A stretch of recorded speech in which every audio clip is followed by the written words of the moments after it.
Hello, everybody. My name is Balvinder Singh Power. It's really a massive pleasure to be here with all of you today. From wherever you're connecting from, we know that IE is a very big family, a universal family. You're probably connecting from maybe 100 countries. So we want to bring some of that to you today. So it's a great honor for me as a professor and entrepreneur to be in this event. I'd also like to tell you a bit about myself, although I know some of you, and I could say some of you have been my victims as students. I started at IE 10 years ago. We worked with IE for our company. And now, 10 years later, half my time is dedicated to IE. And really, it's a family feeling. So that's really a transversal thread of today, the idea of family, one big family, something that is close and personal. Now, we've got a very fun-packed day today with many activities, things that we're sure will be of interest to you. Some of you will also be the protagonists. And as a professor, I've done my homework, but don't worry, I'm not going to give you any homework. This is not graded. But when I start a class, I start with a working agreement. So what does that mean? Today, we want to learn, we want to share, we want to be positive, even though we're living tough times, and we want to have fun. So that's what we're going to do. And really, as I said, it's an honor to be here with amazing guests. Many of you will feel very reflected in their stories. Now, I'd like to go a bit over what we're going to do today. So I've been lucky to be asked to be the MC, and maybe I have a problem. I can never say no to IE. Why? Because they are also my family, and you cannot say no to your family. There's a sense of obligation, because it's good for you, and it's good for them. There's a common purpose. And as you know, we talk a lot about common purpose at IE. As you know, this house, or we could say home, very well. So I'd like to go a bit over the schedule of today, and all the wonderful things we're going to share, and listen to, and participate in. So I start. Then we will have our president, and I would say philosopher, Santiago Iñiguez. I've had the pleasure of being in many meetings with him. He's also somebody who never looks a day older, and I think that's because he has a sense of purpose that's very clear, and also he's somebody who's very, very optimistic. Then after Santiago, we will have a very exciting panel debate with three families, the Tiabra family, the Lopez family, and the Carvajal family. They're going to share their experiences of multi-students from the same family and what they've enjoyed, what they've learnt, and how they've been united in both a professional and personal way. Then we're going to give you a break, of course. We know it's like classes. You cannot have more than 3 or 4 hours a day online. So we know that. That's when you have to look after yourself and move around. And we'll have a lovely intervention from Isabella Alcazar, who will talk about sustainability, which is such a big topic today, and it's part of the IE story.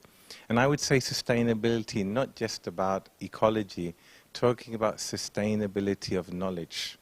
And what I've seen talking to the families, for example, is that education at IE has helped to make their businesses sustainable. Sustainably to last into the future, to be successful, and also to give back. Then we will have an intervention from an important person at the Tyson Bonamisa Museum, and we have a wonderful surprise at the end. So we want you to stay with us. We do have amazing and wonderful things to share. We have just over 3 hours, 3.5 hours together. And again, my absolute pleasure to be a part of this family. IE has also changed my life in the last 10 years. And I'm really hoping that my children as well will come here. So without further ado, we have the wonderful pleasure and honor to have our president, and as I said, philosopher, Santiago Iñiguez, with us to address you. Thank you very much. Thank you, Santiago.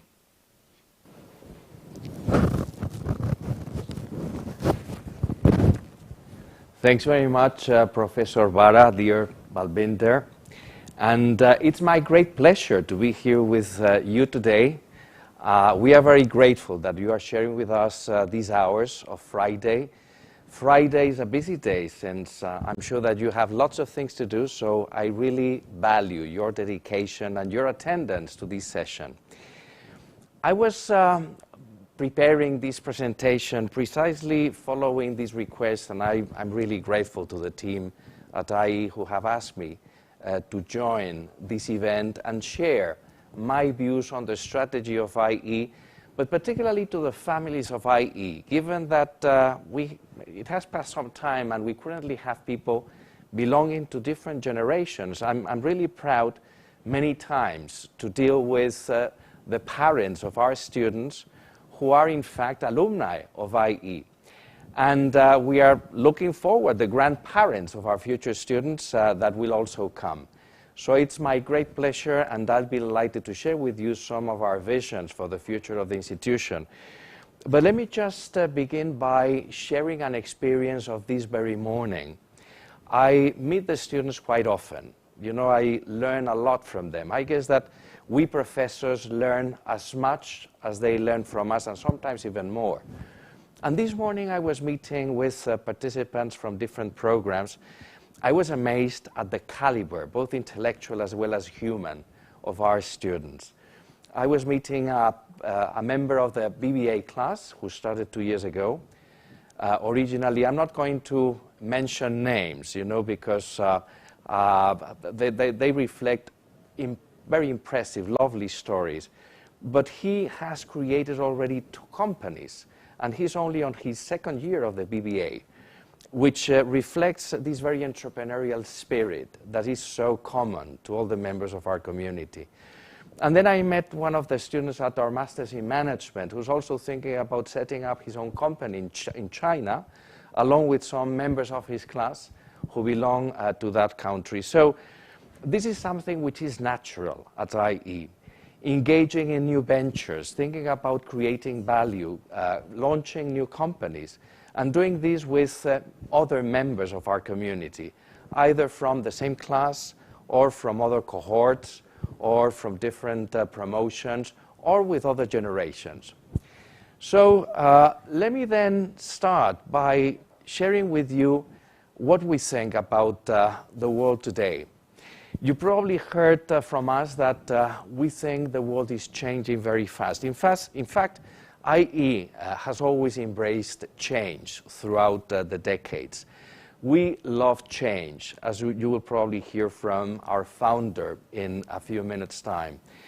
Over the past year, we have attended exceptional circumstances, and I'm sure that you have all had in your families or in your circle of friends, unfortunately, casualties following the pandemic.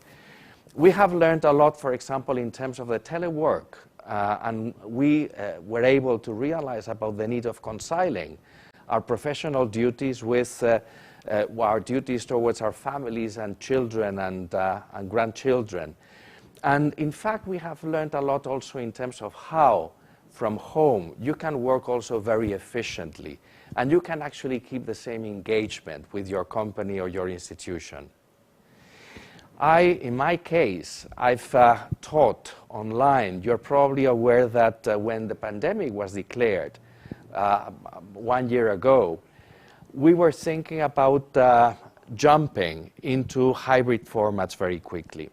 We had an experience of over 2 decades in blended, high-quality blended programs. As you probably know, we have been ranked systematically as one of the top business schools in running online and blended master's degree programs. And also, in this case, we jumped very quickly. Only days after the pandemic was declared, we jumped into this new hybrid world. Of course, we were lucky because our faculty, most members in our faculty were prepared in order to embrace this new hybrid world.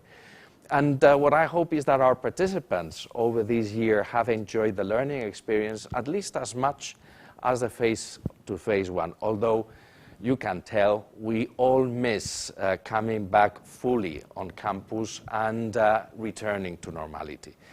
But what we have discovered is what we can actually enhance the whole learning process using hybrid formats. We have also realized that technology, far from just conveying the message or allowing us to Zoom our conferences, actually humanizes the whole learning process. Far from what many people thought, that technology may alienate relations, human relations, we have discovered that in fact it enhances the whole experience, which is a very great discovery. At the same time, as you all know, we were able to run hybrid classes from the very start and offering our students solutions so that they could actually come on campus.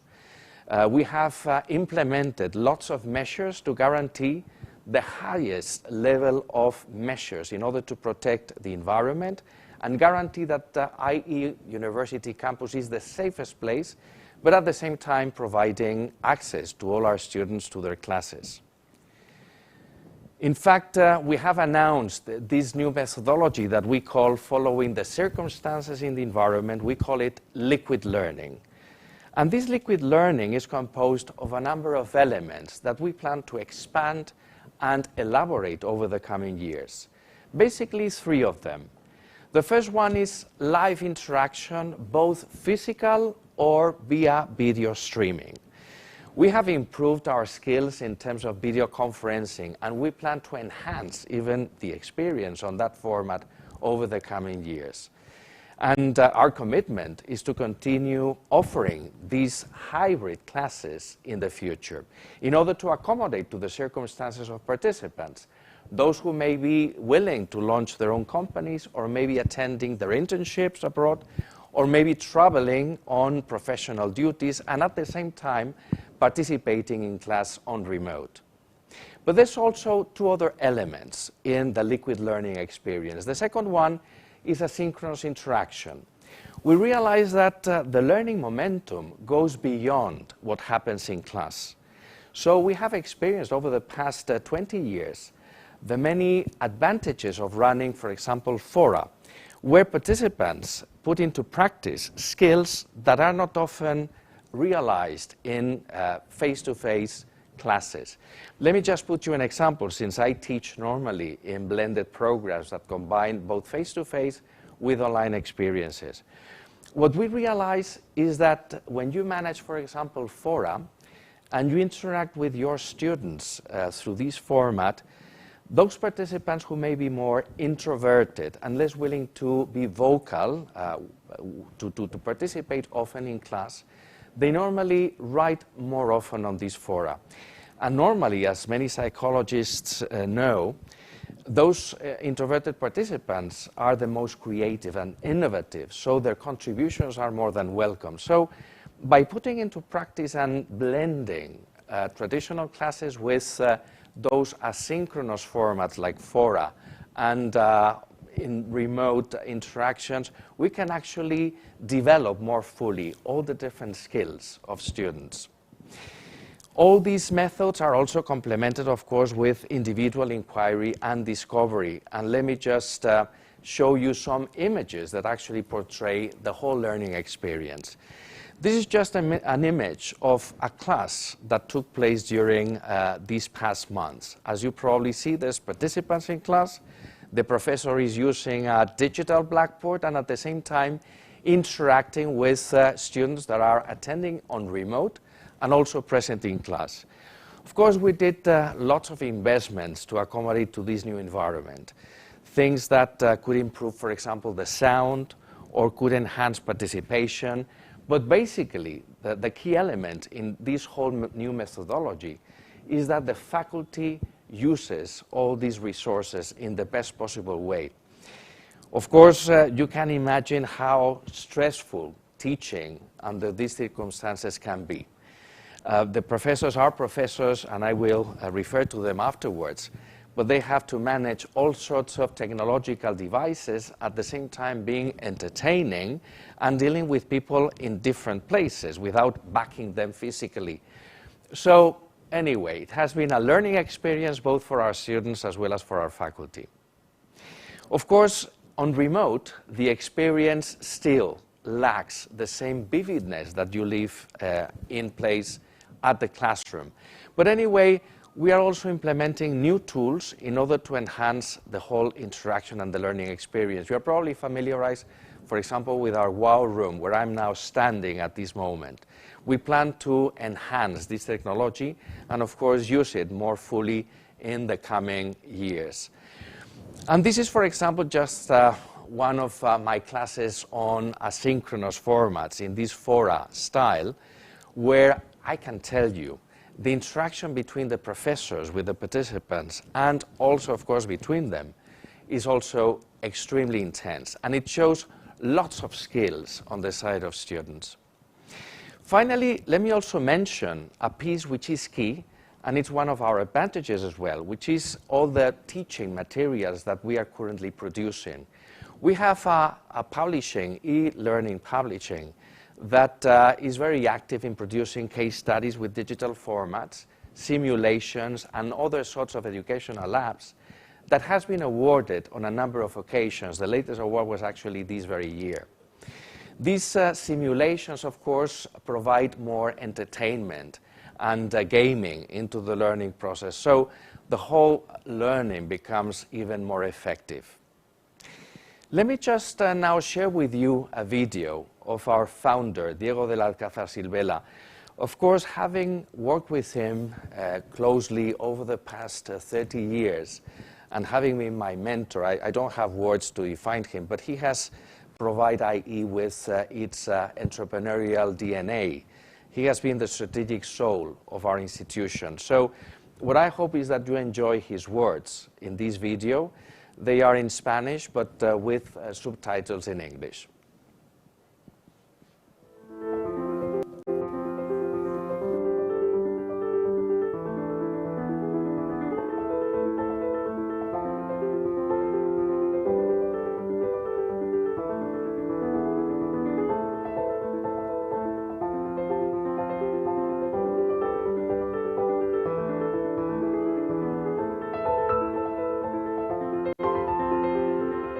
El amor al cambio.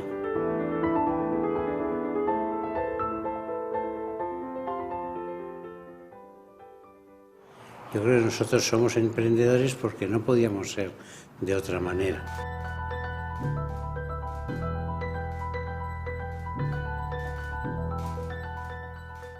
No creo que haya emprendedurismo de verdad, de éxito y a medio plazo, sin que tenga un contenido innovador muy profundo. Hemos incorporado materias que creíamos que también estaban en nuestro ADN, las humanidades. Queríamos hacer gente mejor y por lo tanto creíamos que además del management deberíamos introducir aquellas cosas que hacen mejor a la gente y además que tienen la ventaja de que les hacen comprender mejor a la humanidad y por tanto a los mercados. Fue una decisión emprendedora con alto riesgo que aparece como una de las pocas universidades verdaderamente internacionales del mundo.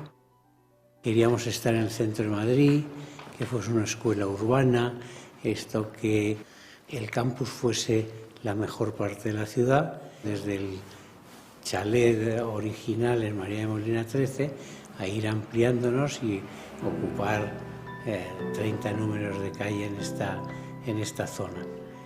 Hemos creado un entorno que hace a los alumnos estar en contacto con una ciudad y que el campus que sea la propia ciudad. En Segovia fue diferente. Al comprar una universidad encontramos un magnífico monasterio del siglo XI al XIV que produce mucha atracción en los candidatos europeos y latinoamericanos. Somos pioneros. So, as you probably noticed, Diego had a vision from the very start of IE University. He created IE with 23 years of age, which is the time of graduation of most of our graduates at bachelor degree programs. And as you probably know, many of them also decide to launch their own companies, their own startups. But let me now share with you the values of IE University and what makes our DNA. So you are probably aware, all of you, because we repeat and insist on these values, not just through our narrative, but also through our actions and through our people. I guess that all the members of IE, from students to faculty to staff to alumni to our parents, all the community of IE actually shares these values which have to do with sustainability, with diversity, innovation, entrepreneurship, technology, and the humanities. All these values are very much embedded in our culture. Just to mention one, for example, diversity. You're aware that diversity is present at IE, not just in its student body, which is composed of over 140 different nationalities, but also in its faculty, but mostly in the way we think about solutions for the world. We respect different visions of the world and the good life, which is what embraces, what enhances the whole learning process. Let me just recall an episode some years ago when we were dealing with some of our stakeholders, external stakeholders, opinion makers, the Financial Times. In fact, as you may know, the Financial Times has become, over time, one of our partners. We launched a joint venture, a company, with the FT 5 years ago, a company which runs executive education programs, in-company programs, customized for other corporations. But anyway, at that time, the editor of business education at the FT wrote about us, this is an unusual business school with unusual people. This same sentence was repeated afterwards, referring to the university. This is an unusual university with unusual people. To tell you the truth, at first I wasn't sure whether this was a comment, a praise, or whether it was a criticism, because being unusual, let's be very honest, is not always, the good thing. But in fact, I guess it features very well our nature and our essence and our profile, institutional profile. The fact that we are outliers, disruptors, innovators, mavericks, is reflected in many of the things we do. I still recall the first accreditation report that was produced by international agency. We were one of the first business schools in Europe to get the accreditation of EQUIS. This was a very prestigious agency, and the first report back in 1995 said in one of the sentences, this institution is quite opportunistic. At that time, again, I was a little bit concerned, because you probably realize that in the academic world, in academic circles, unfortunately, being opportunistic is sometimes used as a sort of weapon, as a sort of criticism. But in fact, what I thought afterwards is that don't we actually teach this same thing to our students? Being opportunistic, seize the opportunities, go out there and try to find, new solutions to the world's problems. So over the years, what I've realized is that being opportunistic and running an organization that is governed more like a business, but of course on a non-for-profit way, is probably one of our advantages. The governance structure, our closeness to the market, our responsiveness, and the entrepreneurial attitude and profiles of our members. So we are very happy about being unusual, about being different. We have, as you all know, our campus here in Madrid in downtown, which was the home campus at the beginning, but we are expanding our facilities, and I will refer to this at the end of my presentation. But let me say something about what was the original idea and configuration about our university. There's two major higher education systems worldwide that have been created over the past 2 centuries. The first one was the one designed and proposed by Wilhelm von Humboldt in Germany. That has informed the Berlin University that appears here on the screen, and basically the continental, in Europe, continental education system.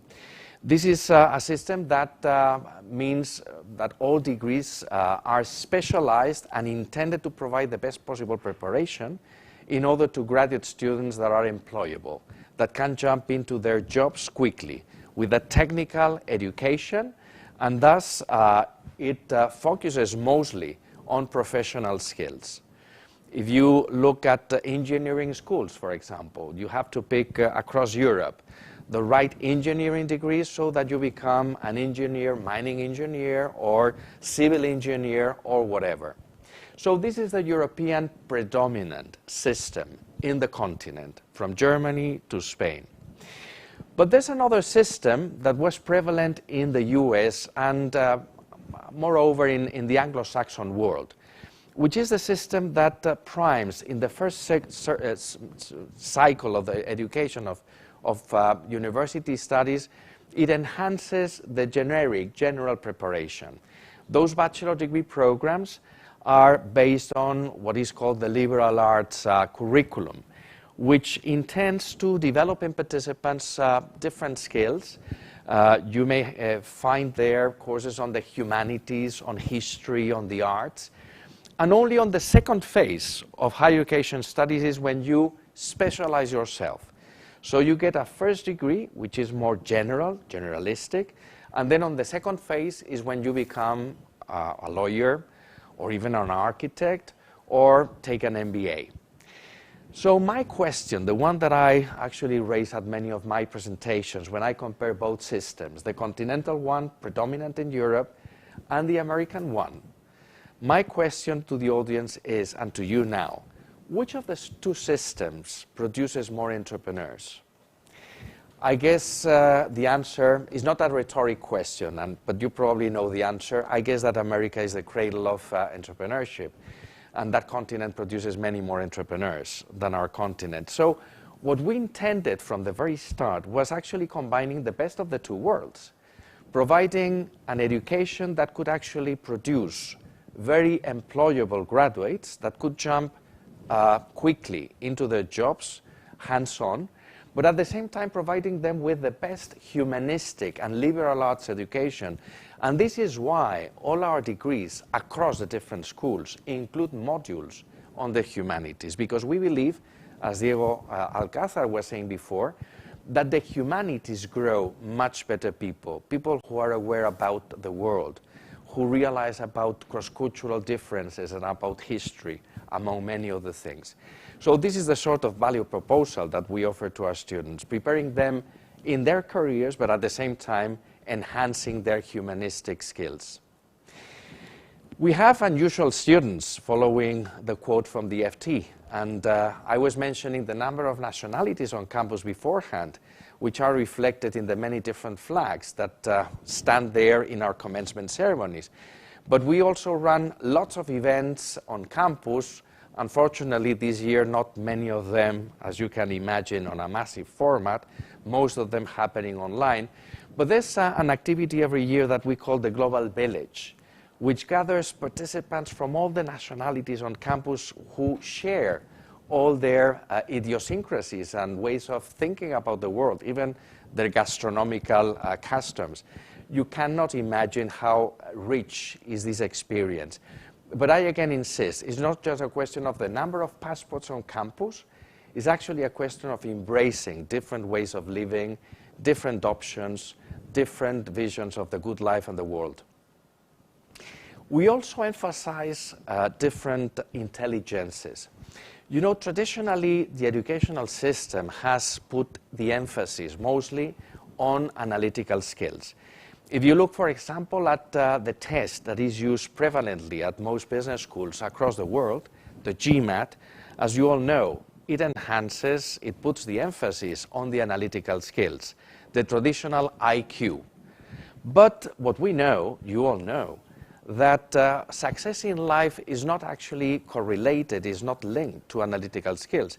If you look, for example, at American, allow me this evidence, you can actually check it, you know, on the internet, but you know that American presidents publish many things about their personal lives, including their medical status or even their IQ scores.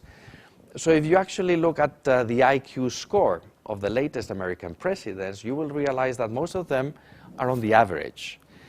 This doesn't mean that they are stupid I mean, they are very smart people, very clever, but what shows actually is that in order to become leaders, in order to succeed in your professions, and this is also applicable in business and in many other professions, you may better develop your emotional skills, your emotional intelligence. So depending on what is your profession, if you become an entrepreneur, having a very strong emotional intelligence is much more important than being strong in analytical skills.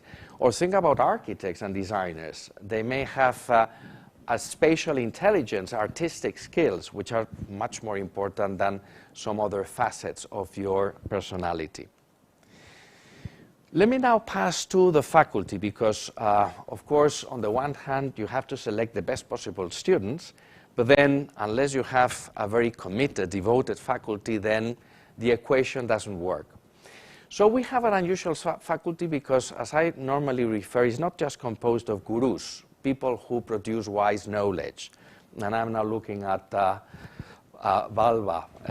So it's not just a question of having very smart academics, researchers, good teachers, but also it's a question of having kangaroos.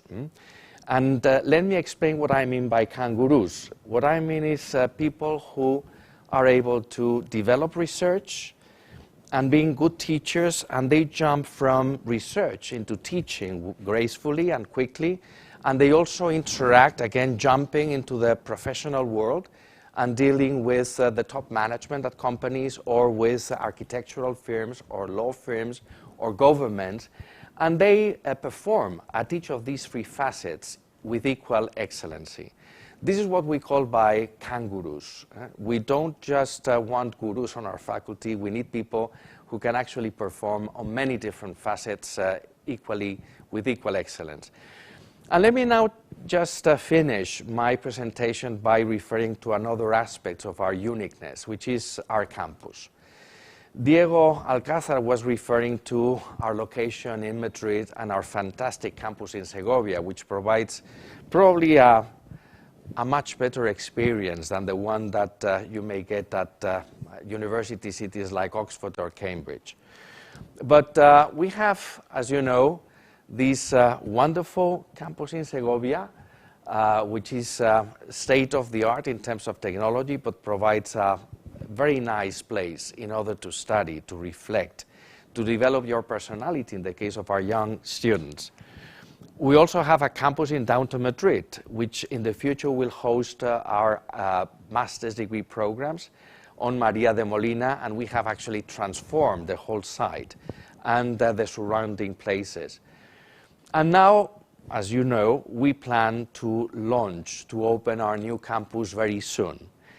This is going to be the IE Tower, which is placed in the north part of downtown Madrid, flanked by other 4 skyscrapers.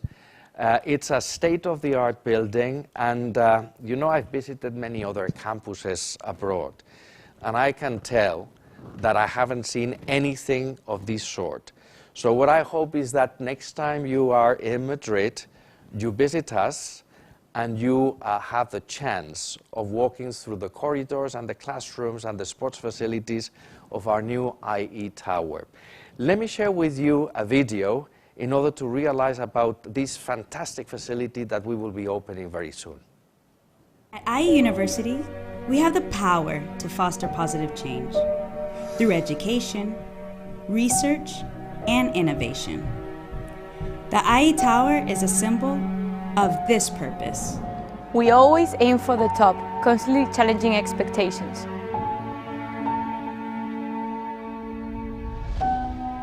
We live in a liquid world that needs fluid solutions. We create them. We're changing the skyline of higher education, leading Madrid to become a world-class academic hub.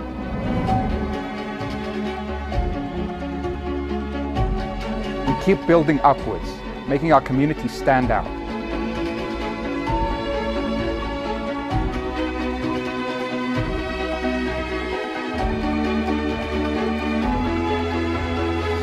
"180 meters high, 35 floors, 64 classrooms. 50,000 square meters.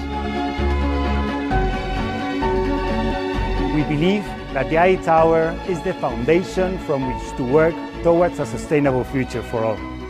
As you can see, at IE University we are not afraid of heights.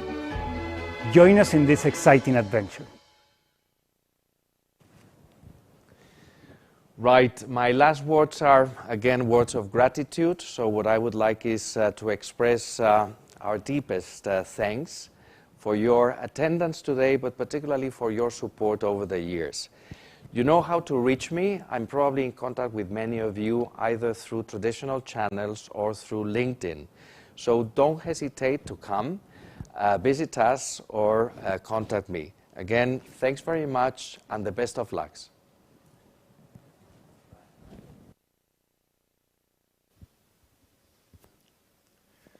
Thank you, Santiago.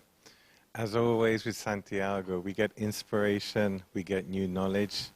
Now we're coming to a central part with the families, but I'd like to add a few words. Also, I've heard a few things from Santiago about unusual. Who wants to be normal? So unusual in a good way. So I feel also, you know, in my experience, I don't think I would have been a professor anywhere else. For me, it's something very vocational, and I think that's a very, very big part of IE. The professors do this because they want to. So a fact that many of you might know is probably 70 to 80% of our professors are part-time, and then the others are full-time. Now, what does that mean? These are the practitioners. These are the ones who make change happen. You're learning from the ones who do it, not just the ones who've read the book. And if you do something because you choose to do it, your motivation is much higher. Also, Santiago talked about safety. It's very important for us. I was very happy to be teaching this week and having the majority of my students on campus. Obviously, it's a very hard moment, but that brings us trust. And trust is made principally of two things: to create a safe environment and to be reliable. I'm also a professor of soft skills, and Santiago touched on this. Years ago, soft skills were for hippies. But I'm very happy to say I used to be a hippie. I don't have that look anymore. But the soft skills are very important. And if you think about the future of work, we are creating leaders of the future. Whether you set up a company or whether you work for a company, you're going to need the soft skills that machines cannot do. What are they? Things like empathy, compassion, managing ethics, creativity, imagination. These things machines cannot do, and they will never do very well. But then we add to that other stuff. You have to have that knowledge of the new technologies. Is it blockchain? Is it AI? Is it machine learning? And I'm very happy to say that's what we give our students, because you are, or you will be, the leaders of the future. So we are unusual in a very good way. And I've seen that myself traveling around the world. Now, we have a central part of the event today with the families. You are many families watching, and we have some families where they have various members of the families have come to IE, whether it's university, whether it's masters, whether it's MBA. We have 3 families with us, and I'd like to address them. We're very lucky we have them there. We have the Chabria family, the Carvajal family, and the Lopez family. And I'd like to look at them. So I see many of the usual suspects. I see many people I know, and I've been with them all around the world. I've had the honor, maybe I've traveled to 50 countries around the world with IE, so we see people. Really good to see all of you there. You've all been my victims somehow. So now let's have a look. So we have the families, we have our guests. Now, I've talked to them this week. I've been lucky that I've met many of them. I've met face-to-face Lilian Lopez, the Lopez family. I've been with the Chabria family in the Canarias. I met the Carvajal family the other day, and they have a lot in common, but also a lot that is different. So I have some questions. We talk together. I will be directing to some families. I'd like to ask you to speak maybe one by one, and then we can get this insight of what does it mean, not just for you to study at IE, but as a family to study at IE. We talked about sustainability. That's big. But sustainability is a very broad word. We can talk about the legacy of your company, the case of Carvajal and Chabria family businesses, which have been enhanced by the education at IE for many members. The Lopez family, who are executives, and their experience has also been greatly enhanced by IE, and many other things can happen. So there's the tangible stuff, but we say there's the intangible stuff, which is the magic. So are we ready? Remember, this is not graded. It's not an exam. It's for us to share and enjoy. So thank you, families, again, for giving your time. It's a way of giving back.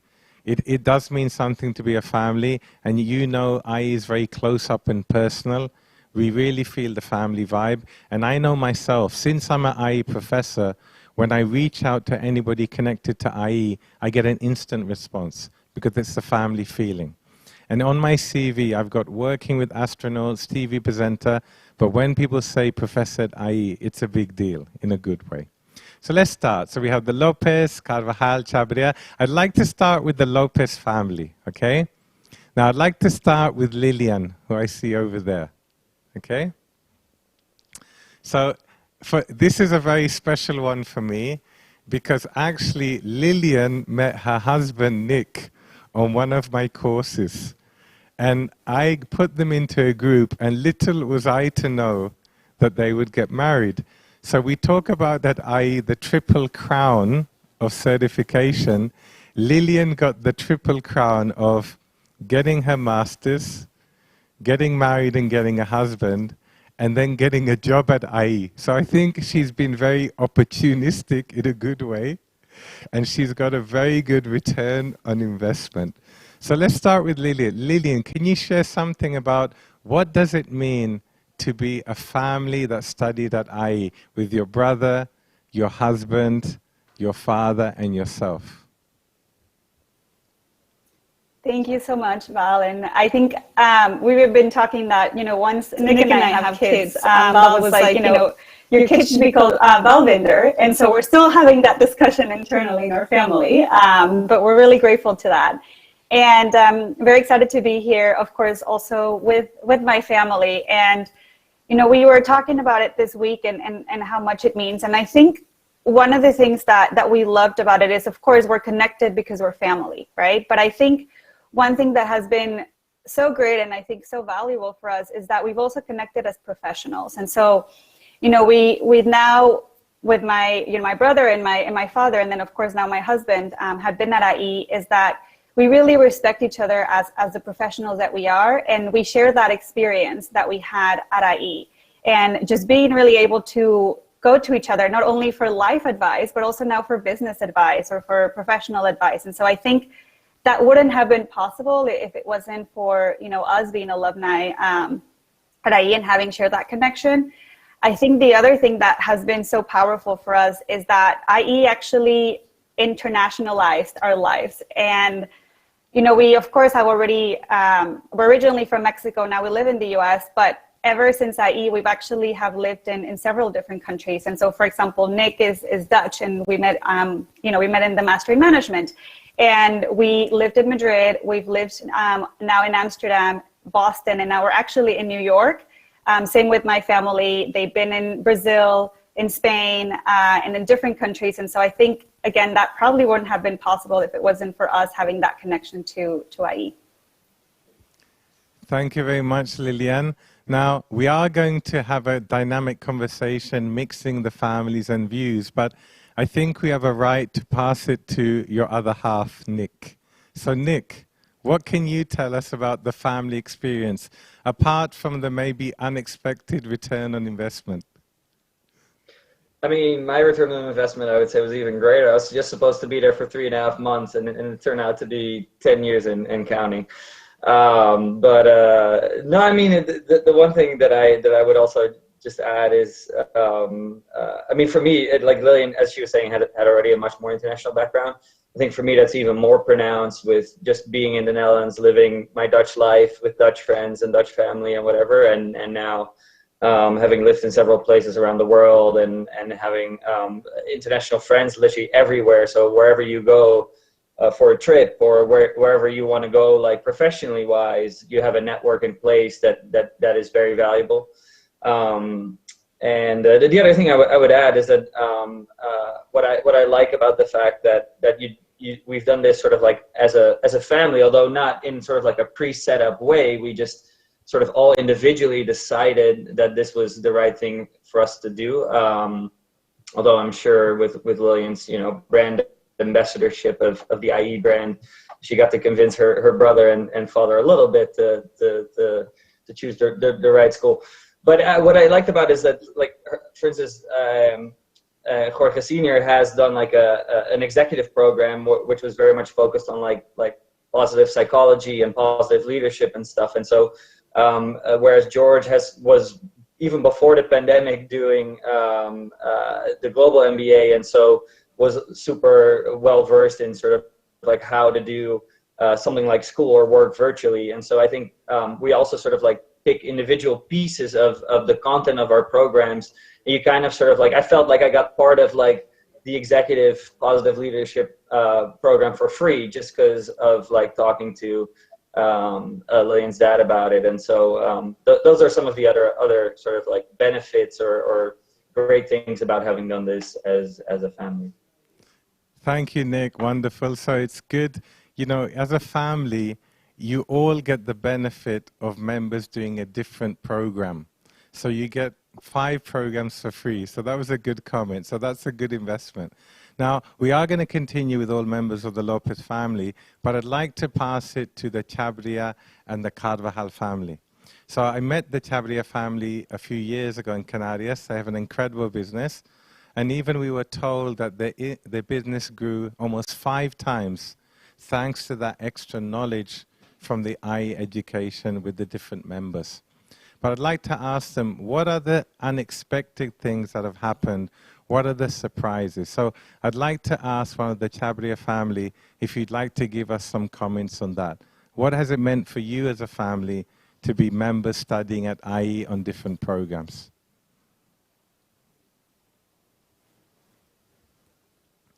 So let me ask Dheeraj.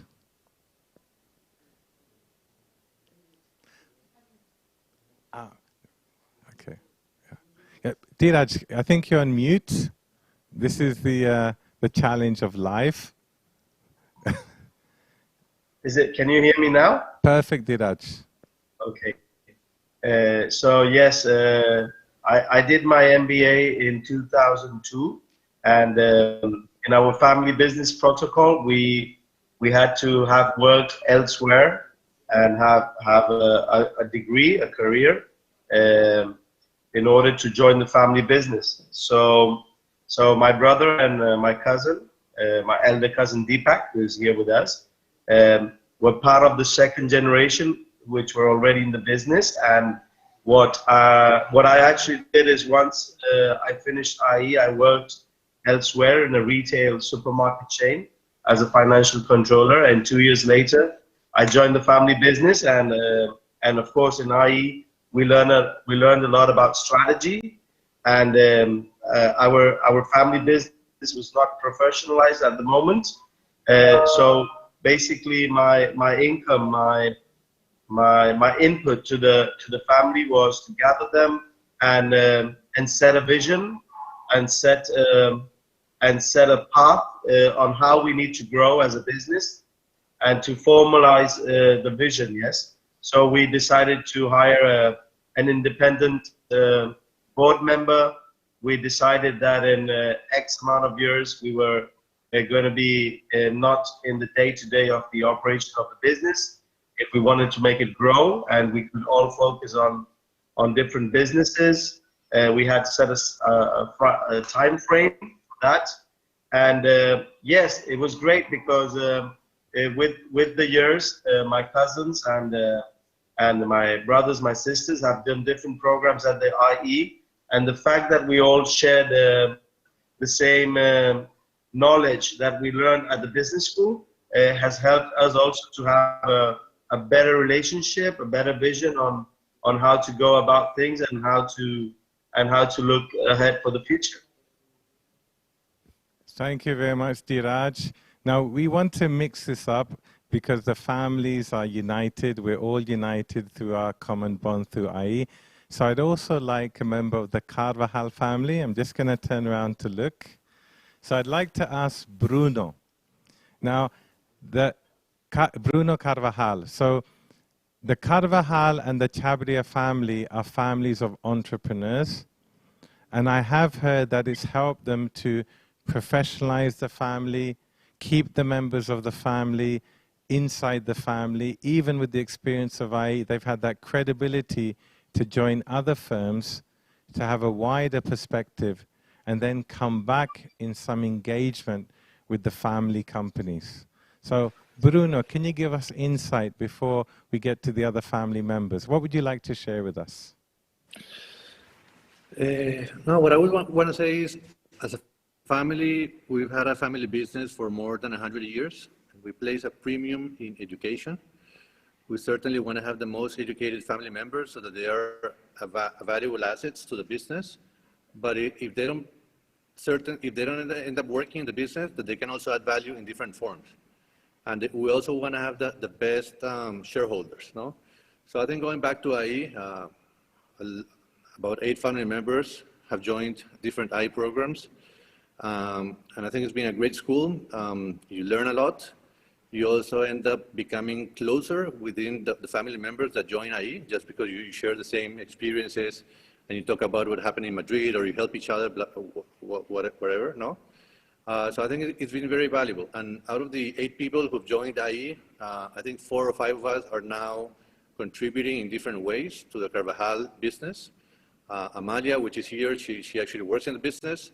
And some of us don't work in the business, but we participate either through board of directors, family councils, or there's a lot of different ways where you can actually help the family business. And I think IE has been an important part in that piece. And I just want to add an anecdote, Bruno. There was also, it helped you with your accommodation at IE. Could you share something about that anecdote? Some of the intangibles, some of the advantages. Could you share something? Yeah, yes, certainly. I applied to IE at the last moment. So I go to Madrid, and Amalia, which is here, she's 10 years younger than I am. So I came in last minute. I didn't have anything where to live or anything. And she actually took care of me just like being my mom. I mean, she set me up, like, this is your apartment, this is your furniture, you go buy groceries here, this is what you do. And it was funny because she was saying all the time, I cannot believe I'm your younger cousin, but I'm actually working with you as your mom. But she did a great job, so I want to thank you. Thank you. So that was Amalia. So Amalia, what do you have to say about that? It was my pleasure babying my older cousin around Madrid. I also agree with Bruno that going to the same school and just using the same methodology for learning, like puts us ground when it comes to giving back to our family business, and it does help us grow closer as a family. Even if we studied different programs, we just have a very pleasant shared experience. Thank you, Amalia. And there's something, you know, my students tell me, you know, studying like a master's or university, MBA, it can be a very lonely experience. So I actually give guidance to say, of your group, find somebody in the same time zone that you can share or vent with. With the family, you have an advantage. You can talk to them about that experience. It becomes less lonely. And you can multiply the knowledge, because most family members do a different type of program. So let's get some more family members involved, okay? So just let me look around, just to connect with them. So Deepak, I'd like to ask Deepak, what's it been like for you to be somebody involved with IE, part of a family? What have been those benefits that are maybe less visible? Hi, do you hear me? Perfect, yeah. Perfect. All right. So for me, I mean, it was, the whole journey was a great experience, you know, starting from the great relationships we created. We've really bonded, and we've actually gone back to India with most of the class and everything. And as a family, I would say, well, I think everybody has said it has united our vision, although we all have a different aspect and more technical in certain areas.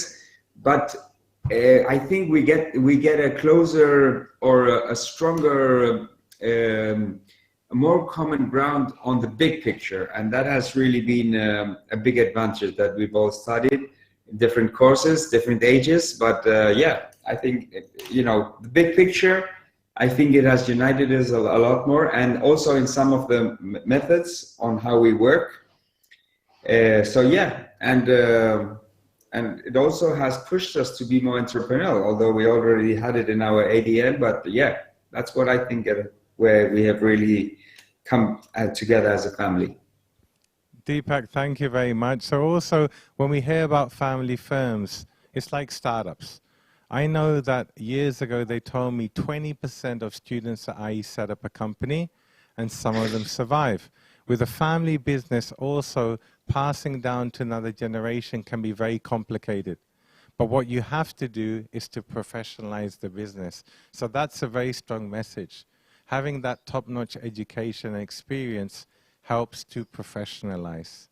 Now let's get some more people involved. So I want to go back to Jorge Senior from the Lopez family. And he studied something that's very close to my heart. It's about psychology. So what is the psychology like of having a new son-in-law because of the program, having your son studying there and your daughter? There's a lot going on. So please, Jorge Senior, tell us something about that.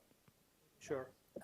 So for me, I'm working in a global company, and I mean, having interaction with people from different countries, different mindsets, etc. For me, what's important to make sure that my son, my daughter, will have that understanding. They were connected, but I mean, it's not the same fully embrace. So then the IE experience, I mean, brings all that. No?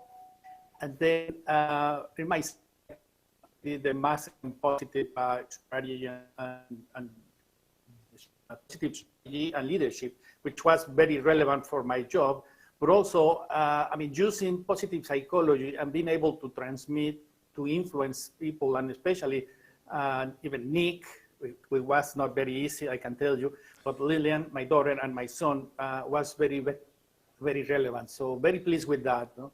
And getting them to embrace all this global mentality, friends everywhere, and understanding about challenge and about people that are very smart everywhere, no? And that they need to look on a wider perspective, no? So that's very, very important. No? And we have, I mean, as a common ground, Lilian already explained that.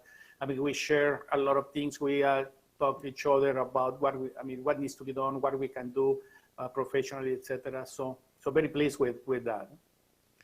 Thank you, Jorge. So thanks a lot. So it's challenging to get us here all around the world, but we're doing it, and technology facilitates that. And Jorge, just a final question there. Does it help you to become a better father-in-law, the positive psychology, having a son-in-law by chance? For sure.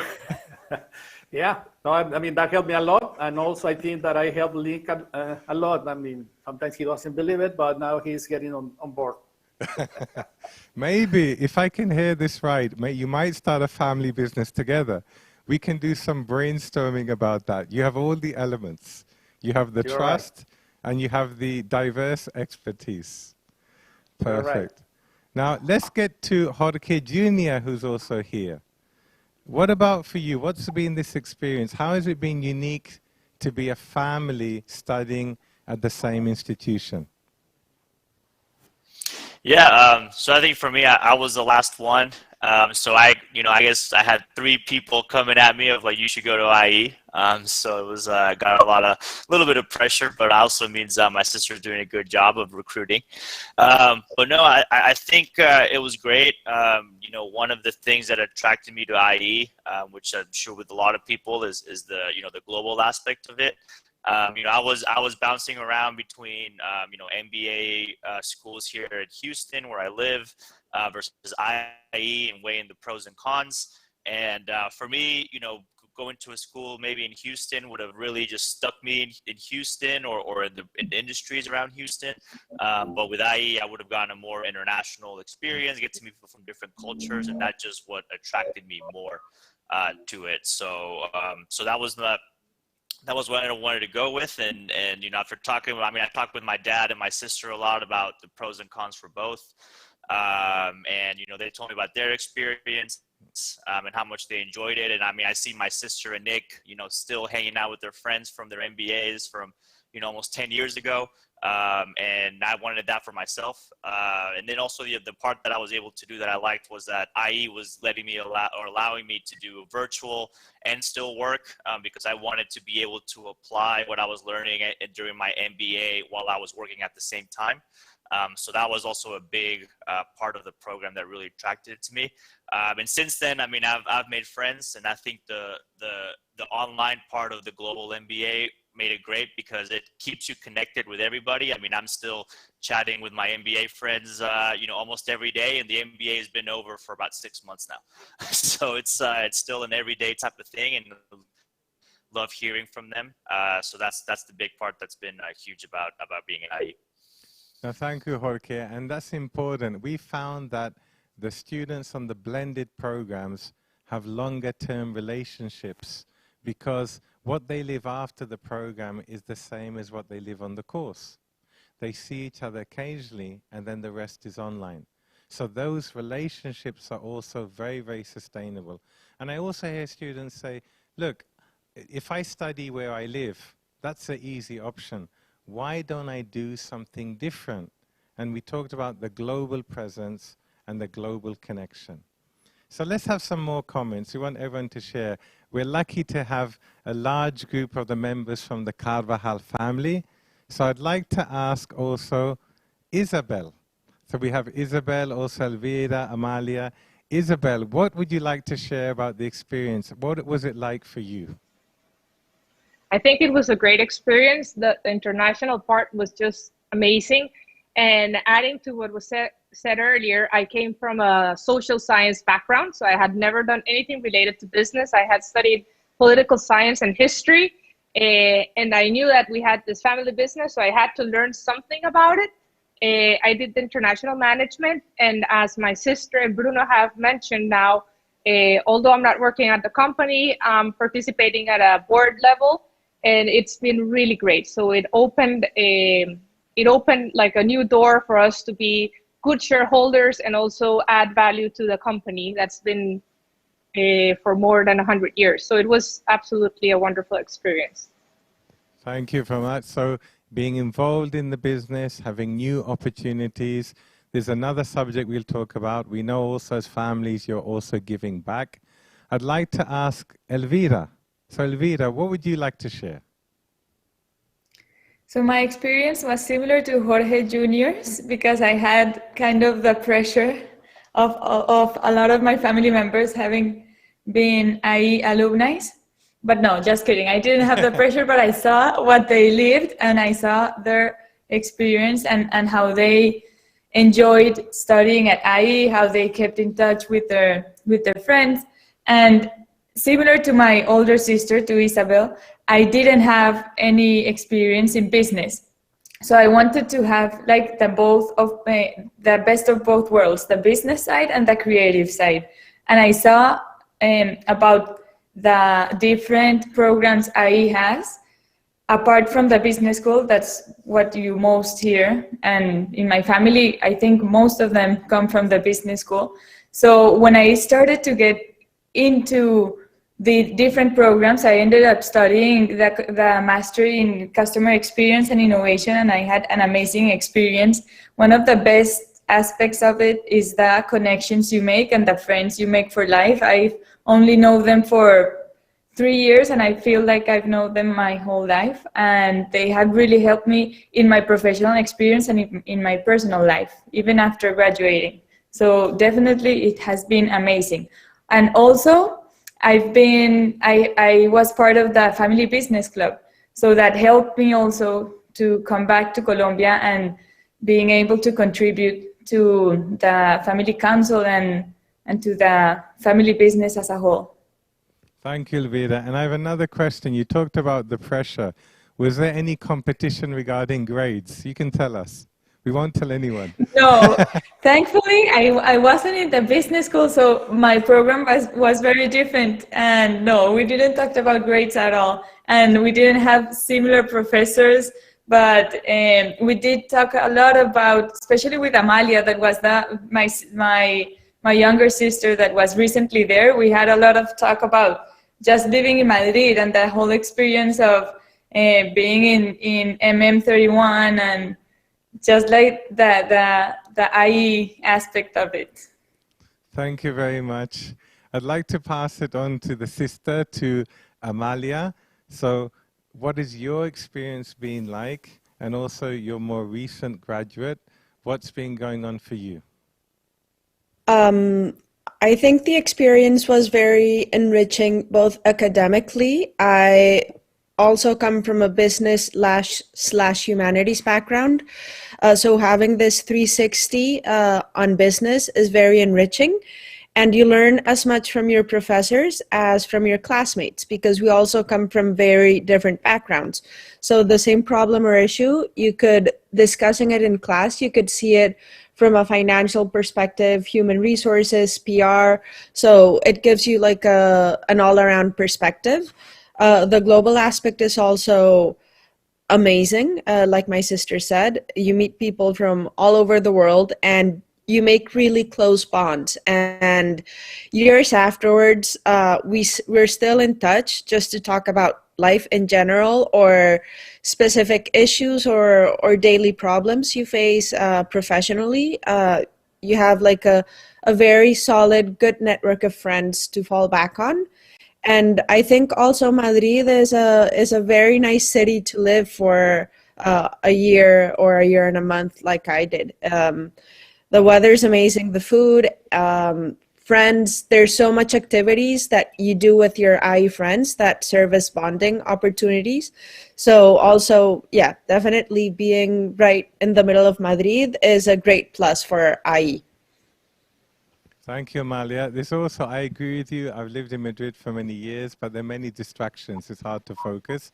And you mentioned about what you talk about. Now I'm wondering, what do you say about the professors? I'm a bit concerned about that. But anyway, we can touch on that point. Now I'd like to get to Nick. Now, Nick, what has been some more stuff for you? Like, apart from what we talked about, you built a new family thanks to IE, but about the experience and how it's changed you. And I know recently you had a change of career. So could you give some insight about that, the family part, and also how it's helped you to look for new opportunities? Yeah, for sure. Yeah, so I after having been an exchange student at IE, I graduated from like my master's back home in the Netherlands and started working for Bain & Company. So it was like a strategy consultant for the first part of my career.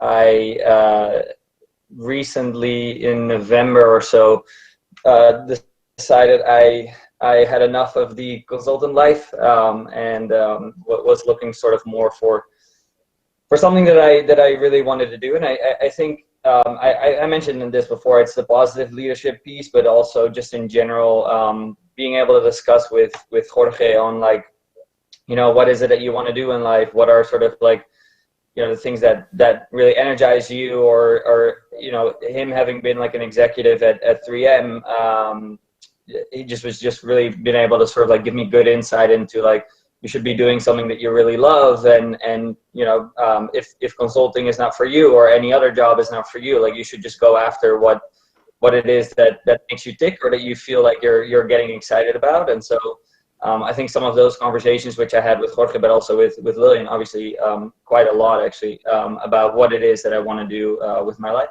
And so I always have been like a big sports fan, and I figured, you know, you can either just be a sports fan and sort of at school, or you actually decide to try to get a job in it. And I had, during my MBA, I had done like an internship at Nike, so I was able to leverage some sort of like a background on it. But I basically just tried to get into the sports world and ended up working now for the NBA, so the National Basketball Association here in New York, doing strategy for like their streaming products. And so yeah, I think just doing that reflection, having a network that like you know, you can both bounce ideas off, but also sort of ways into different kinds of companies. That's just super valuable and something that I think many on this call will recognize as a benefit of going to IE.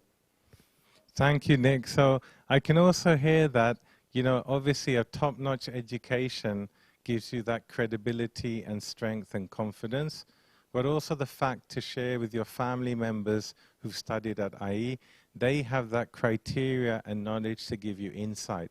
So that is also something very, very unique. Now, a lot of students mentor each other because they have a common shared experience, but in this case, you have your families who really, really understand. It's like in my work, when I've worked with astronauts, they tell me there's a thing called the overview effect. When you see the Earth behind you, it's very humbling. But it's hard to share that if you don't have other people who've had the same experience. Now, I'd like to go back to the Carvajal and the Chabria families, and I'd like to ask them also about, on a more professional front, we've talked about professionalizing the business, but also about, you know, how have you been involved with other students? I know that you've hired some of them. I know that you've done business with some of them. And I'd also like to talk about something that both families do, which is very close to IE, about giving back. So let me ask Dheeraj. Please unmute this time. Okay. Can you hear me now? Yeah? Perfect. Yep, perfect. So, I mean, Anjali, my sister, would be great to explain that we have a foundation because she actually overlooks with the director of our foundation, whose main mission is giving back through education. So we have different kind of schemes for our local areas where we actually operate our business. And also schools in Nepal, because a local person from here came up with this opportunity. Being opportunist was what we spoke before, as your president mentioned, and so we help a lot of infants for the schooling and for the development, because that's the way our founders consider that education was a great pillar for them to come up in life and be entrepreneurial. So they were very thankful to their uncle and aunts who could provide with that funding for their education. And that's how, in a way, we help to give back to society, yes, through education. Thank you, Dheeraj. That's something really to commend. You know, congratulations on that. We also know there's a similar experience with the Carvajal family. So I'd like to ask Bruno also about how you've leveraged this in the business terms, new collaborations, but also what you're doing as a family foundation. So Bruno. Yes, as a family, we also believe in the necessity and the power of giving back. So in 1961, the family donated 23% of the company shares and created the Carvajal Foundation. And this donation was done in perpetuity. We want this foundation to be there forever to help the people in need. And we basically focus on two main areas. One is education, like Dheeraj was mentioning. And the other one that is very important to us is income generation. So we actually help people with very small businesses to get educated and be more successful at what they do. And we also have some training programs where we go and we find out what the companies need from an employee standpoint. And we train people on those specific jobs to get them hired. And so those are the two main programs, but it's something it's very dear to us and we devote a lot of time to it. Thank you, Bruno. You also mentioned that you have been able to leverage the business contacts through IE. You mentioned that to me the other day. Could you tell us a little bit more about that? Certainly. I think the network is very important. Between my classmates, I think we have a bunch of very interesting experiences. For example, after the MBA, one of my classmates, he joined a very interesting venture capital fund in the US. And I think through IE, he built good relationships, he built trust, and he came to a bunch of classmates and who actually ended up investing in his VC fund. So I think that just shows you the power of the network and the trust that you create within your classmates. And also I've seen many experiences where people, we end up doing businesses between the people from the NBA. So people who launch a business in Colombia and they want to take it to Peru. So he called somebody from the NBA that's in Peru, and it's an easy way to open up operations in different countries. So I've seen a couple of those examples, which I think are very valuable from the network that you create during the IE experience. Thank you very much, Bruno. Also, when I'm listening, I hear a lot about values. And if I think about families, values are probably the most important thing. And one thing I talk a lot about is trust. So that's something that links us as well, where values are so important to us. It's not just what you do, it's how you do it. And we will talk about that later with Isabella and sustainability. But I'd like to touch a bit on values, because we talk about values in business, but values in family is key. If we can unite them, then we have something that is incredibly impactful and powerful. And we've heard that in your stories too. So I'd like to go back to Jorge Sr., Jorge Lopez, father. What about this part about the values and the values of IE, the family values? How important is that? So let's get Jorge, father. Yeah, I mean, with no doubt, that is an important part. No? When you think about your family, always you think about leaving to your kids or transmitting to your kids the importance of values and the importance of what is to be a better person, a better professional. So it's something that we were able to do with IE, because we have this common ground, and we have a lot of things that came with that. I mean, just starting with the amazing experience that you have, I mean, being in Madrid and studying in Madrid, and then networking with people, you know, and creating network as an important strength, you know, understanding other people, respecting other cultures, you know, understanding that there is, as I mentioned before, smart people everywhere. It's not only where you live. And I think that all that brings you inside the family, that sharing all those is very valuable.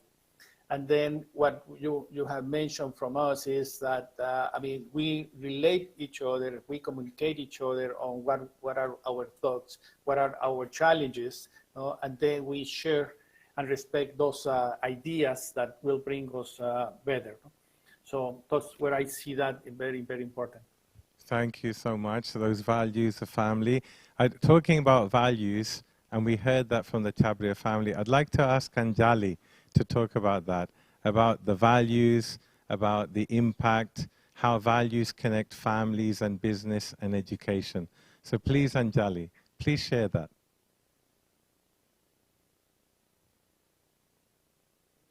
Anjali, can you unmute? No problem. These are the live things that happen. That's good. Hi, can you hear me now? Perfect. So I totally agree with you that values are the most important thing, especially when it comes to a family business. And I think we have really strong values as a family, and that's the main reason why we're still strong together. And I think good values that we have, it's we're honest, we share a lot of love, we think for each other, we always respect. I think respect is one of the highest values, and I see that a lot in my family. And also we think big, and I think these are one of the good values that make us grow and not have fear. And And we really believe in education. I guess that's why the founder of the family, my uncle and my father, have created this foundation, Universo Unido, where we believe that education is the way for a better world. So that's why so all this comes from the values that come from our parents. And so, yeah, these could be our principal values as a family. And Thank Jali, you. thanks for that. I'm going to ask you another question now, if you don't mind. So on a personal level, how was it for you studying at IE and the fact that other members of your family were studying there? Any pressure? How did that work? No, no pressure at all. Actually, I'm really grateful for my brother Dheeraj to have suggested me to study in the IE. I mean, when I was, we have an age difference of 8 years, and when I was in school, he used to always tell me, study whatever you want because you can always do a course in the IE and get to know about business, you know, like do an MBA, you always end up doing one because you come from a business family, and studying something different always opens up, like it makes you more creative, and yeah, so I've ended up doing that. I'm right now doing my advanced management course, and I'm really enjoying it. The teachers are great. As you mentioned before, you can see that they do this because it's their passion. They don't see it as a job. And I'm learning a lot from the teachers, from my colleagues, and it's a great experience. So thank you for bringing IE to Canarias. It's our pleasure, Anjali. Thank you very much. Now let's get back to the other families. I'd like to ask Jorge Jr., if we talk about values, why is that so important for families, for business, for education? So just as my dad said, I mean, it's really about you know, being a good person. You know, he always you know, taught us that, and always you know, I always talk to my dad. You know, I'm in sales. You know, currently at my job, and my dad did sales for a very long time. And, you know, it was one of those things that both IE and then my dad also really pushed, you know, took a lot of classes talking about, you know, customer centricity and the customer journey, and how the customer experience is very key. And, you know, a lot of that goes with just being a good person, right?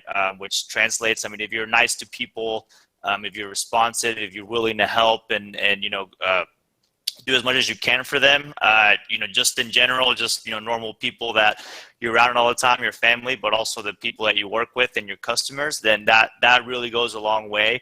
And it helps you both grow as a business, because you're gaining more customers, but also as a person. So I think that's one of the things that, you know, both IE and my dad, for example, really instilled in me. You know, he was very successful in the sales world and in his career. So him teaching me those type of values, and IE reinforcing it, you know, from an educational side, I think brought a lot of success to my career currently.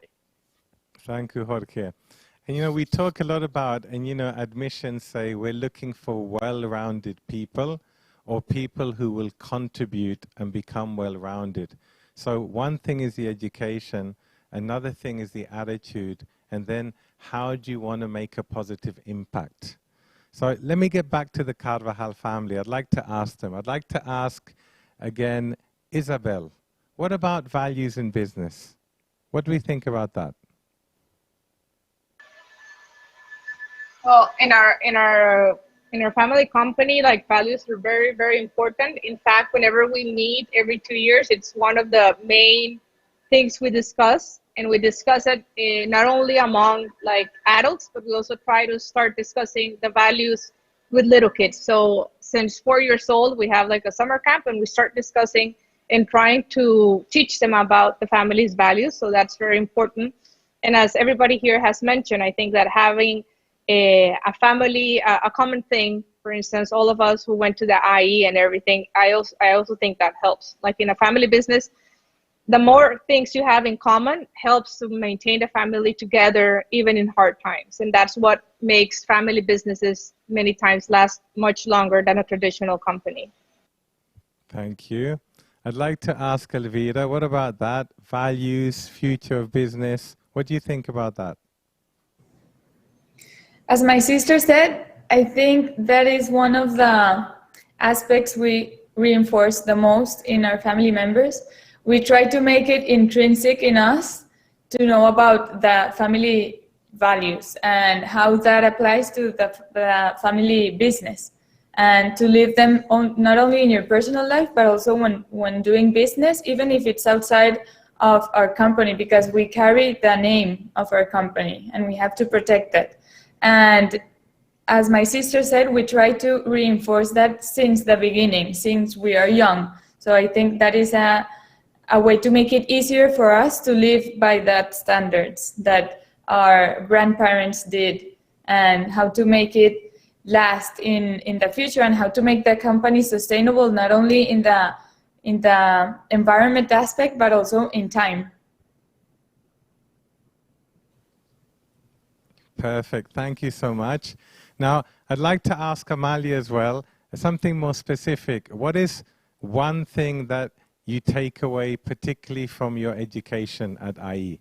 Something very specific. What do you take away from it? The power of having a good group around you, a good network, be it of friends, a family, of people that always want the best for you. And also just the international aspect of our lives nowadays. Business-wise and personally, we're all connected internationally. So the IE definitely enriched my network and made it more clear than ever that regardless of how far apart we live, we do have some shared concerns. And business is just very international nowadays. So it's basically those two things. Thank you. So the power of the network, you know, and I see that as I travel, we're actually more similar than we think. Now, we're going to finish a little bit earlier. We've got about 10 minutes left, but I'd like to ask something a bit more specific about another big theme of today. We talk about families, we talk about values, we talk about the power of education, the common experience, but also sustainability. So I'd ask the Dheeraj family about that. I'd like to, sorry, Dheeraj, the Chabria family, Dheeraj, about, we talked about what does it mean for your company and how has IE helped you to be more sustainable? For example, in the digitalization of your company. So Dheeraj, if you could share something, that'd be great. And then I'll get to Bruno. Okay, so in my case, I actually did the MBA 20 years ago now, but Deepak, I think it was 6-7 years ago, he joined one of your programs, and he brought a lot of a push to the online aspect to the business, and of course now online is it's a must, but like 7-8 years ago for our industry, our customers are tourists, so online was not a priority.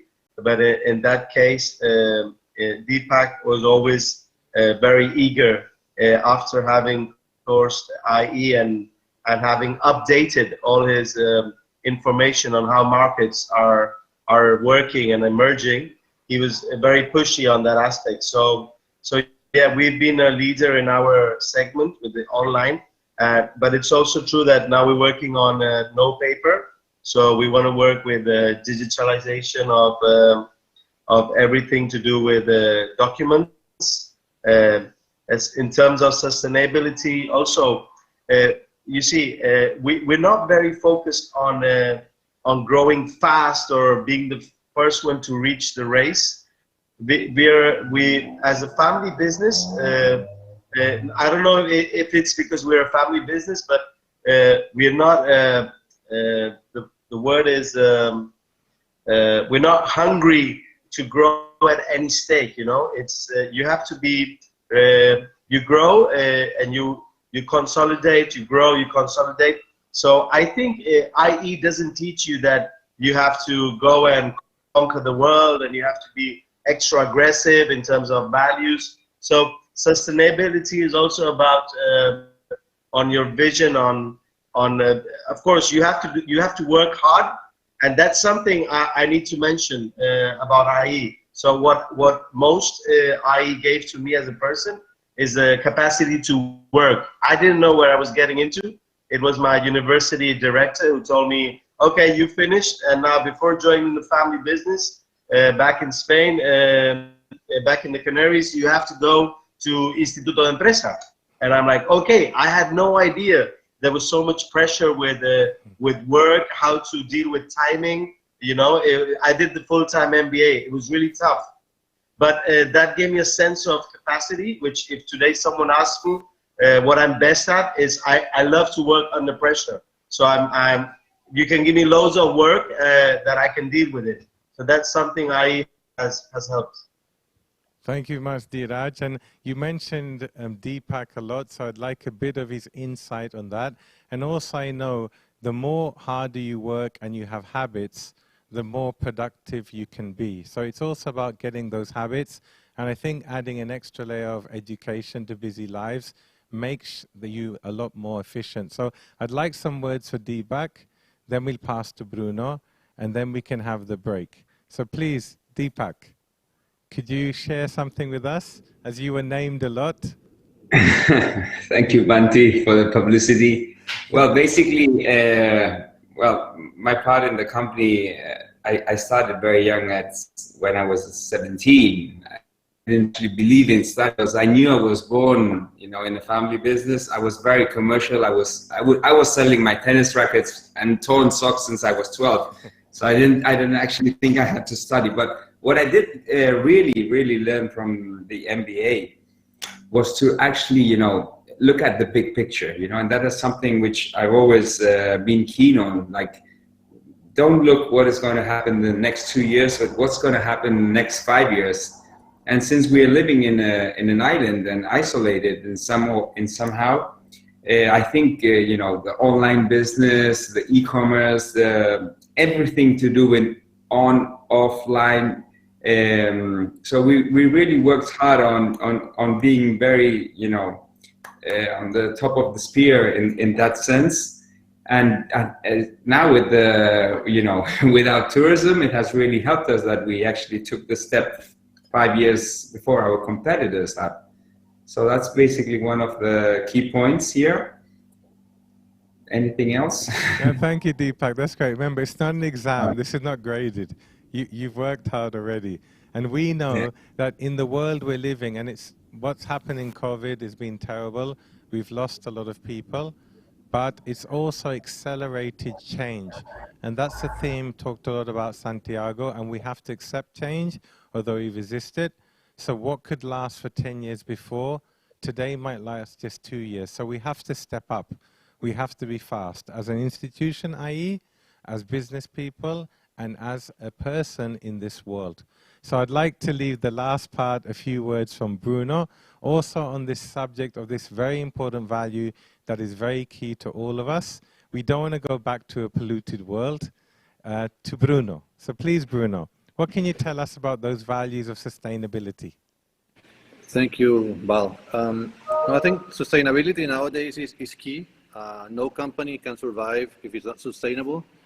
And also, if you want to attract talent, the new generations, if your company is not sustainable, it's not going to be attractive to the people. So I think that it's just a fact of life. And I know IE works in that very hard. So I think it's a good match between the reality of life and what IE is teaching students. No? As a company, for us, it's been difficult because our business started in 1904 as a newspaper. And since it started as a newspaper, it developed through the next 100 years, mainly related around paper and printing.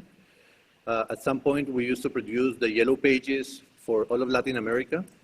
And some of the younger people here might not even know what yellow pages are, no?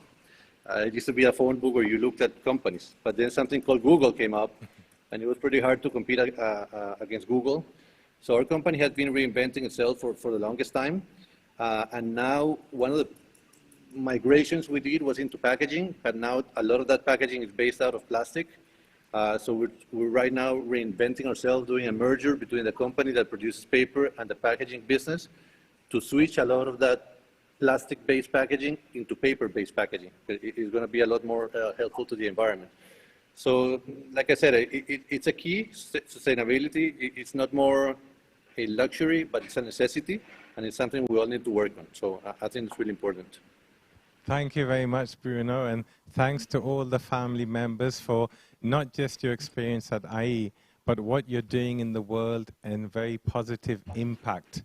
And that is something that will last for a long time. So we hope more family members join. I'm definitely speaking to one of our directors who's with us, Maria Osman, about a discount for my kids. So we can talk about family, but I'd like to hear about the family price. Being somebody of Indian origin, we're always looking for a bargain, okay? So we've had a lot there.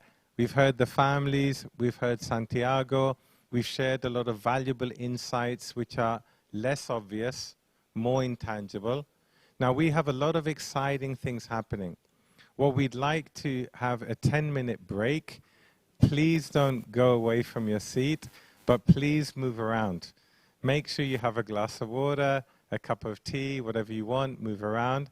We will be back in 10 minutes, and we'll have Isabella Alcazar, who's a member of the IE ownership family, talking about sustainability. We'll have members from the Thyssen Bonamisa Museum talking about what they're doing in that field. And we have a surprise at the end, which we're sure you will all enjoy. So please don't move from your seats, but make sure you move around, you know, but 10 minutes. So I've just had some cue. We said 5 minutes, if that's okay. So just 5 minutes. Please get up from your seat, get some water, go to the restroom. You know, all of you, everybody online here, everybody in YouTube. You know, I know it's very hard to herd as a professor. It's probably harder than teaching. So just 5 minutes, please. We'll be back with some exciting and, you know, very valuable content, which we are sure that you will enjoy. So see you in 5. Thank you very much.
Hello, everybody. Thanks for coming back.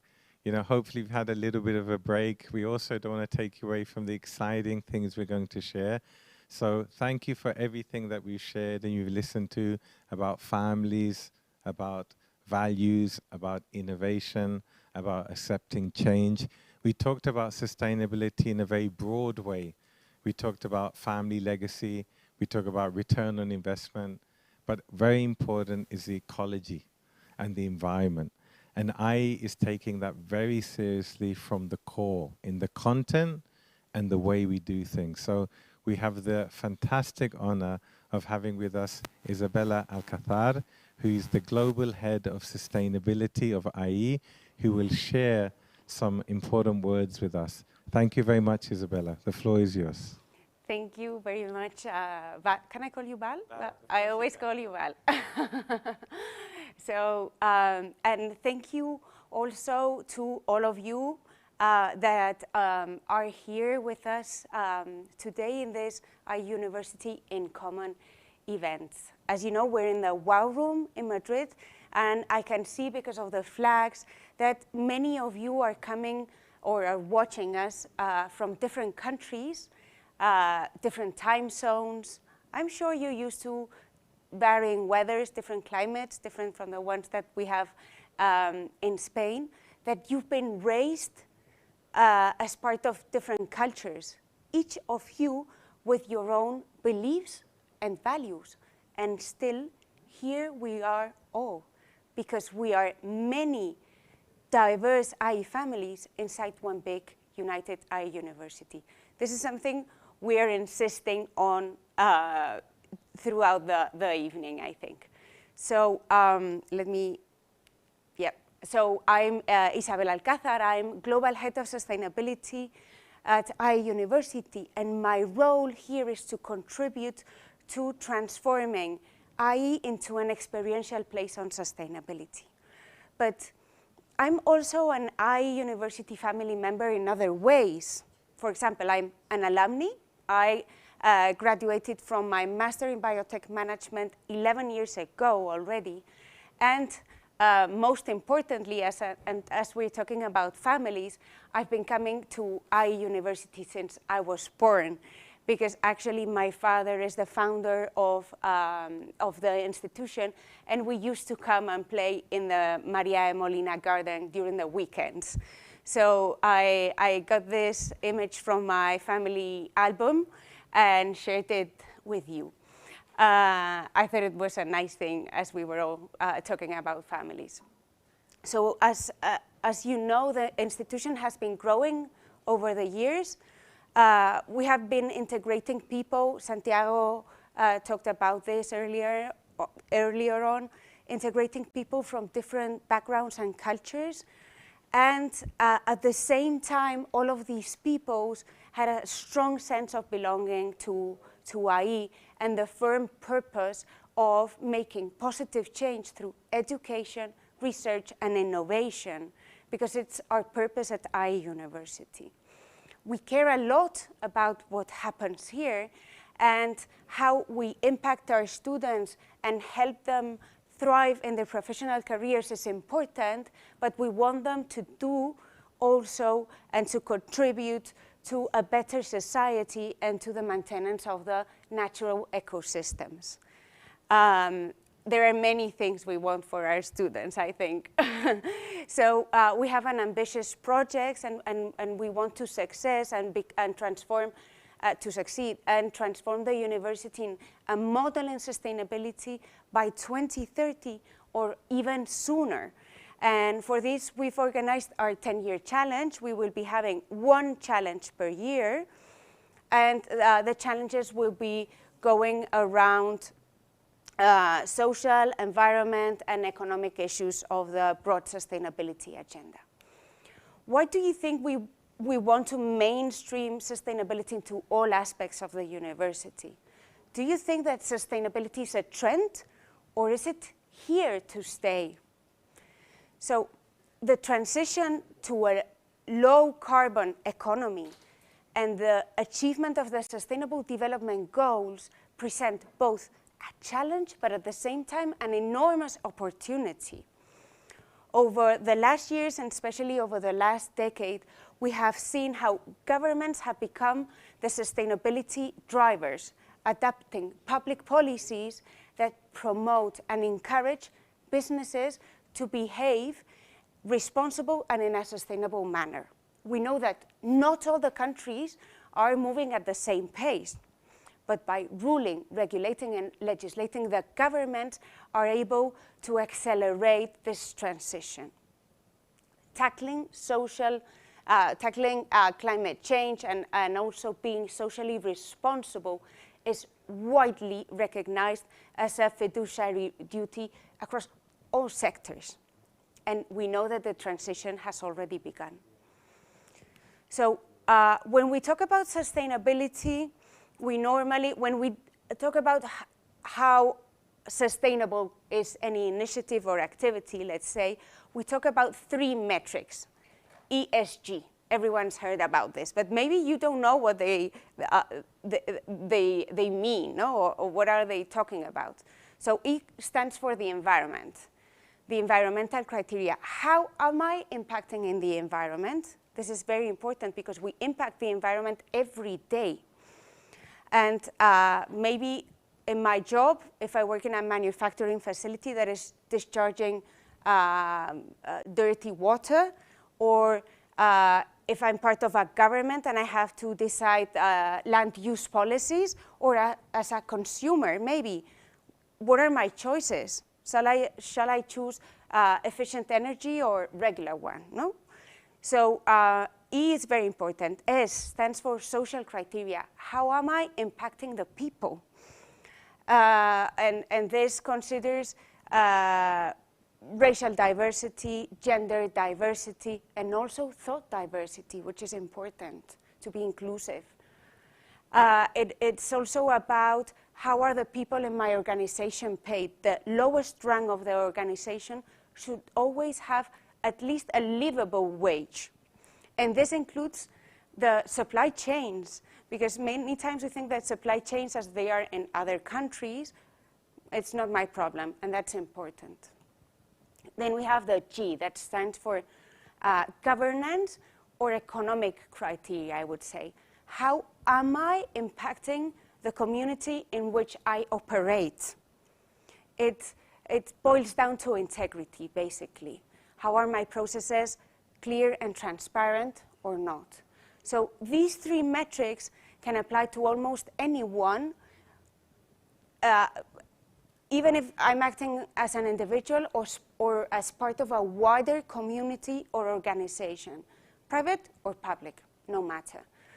And basically to achieve sustainability, what is really needed is a complete change in the mindset of everyone. It's basically like a design challenge. How am I going to learn and to innovate by doing my different processes, offering services differently? The products need to be, you need to think, how can you solve world challenges while at the same time being profitable and benefiting yourself, your company, and being prosperous, no? So that's very important. And this is why we do think we need to incorporate all of these concepts into the programs that we teach at IE University. We also need to walk the talk and incorporate them into our operations, into our daily culture, basically. Because this way, our university can act as a role model. So here are, my favorite part is that we want each of you, the individuals, to be active members of the IE family and be part of what we call the IE chain of change. What is it that happens? That your individual actions, what you do, is a reflection of who we are as a community. And it's also a reflection of what me as a community, I mean, all of us as IE University, how can we contribute to having a positive transition towards a more sustainable planet and society?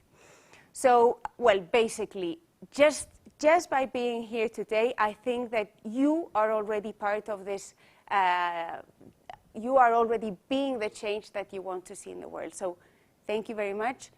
And I pass on the floor again to Val. Thanks. Bye-bye. Isabella, thank you very much for your inspiring words. And you actually finished on my favorite quote from Mahatma Gandhi: be the change you want to see in the world. And that is an opportunity, but it's also responsibility. And I can see your passion and your commitment and your work daily to make these things happen. Now, COVID has accelerated many things, and one of them is sustainability. And I can see that. I can also see 10 years ago when I started teaching at IE, students were mainly thinking about the reward and benefit for them. But now my students tell me, I will not work for a company that doesn't have a positive culture, and I will not work for a company that doesn't consider its impact on the earth. Now, we're very honored now to have Carolina Fabregas from the Thyssen-Bornemisza Museum to talk to us about sustainability values and how they live them and make them happen. Now, it could be surprising for you about a museum talking about that. That's why we're going to get this very unique insight. And I remember when I first came to Madrid many years ago, on my list was the 3 big museums, and on the top was the Thyssen Museum.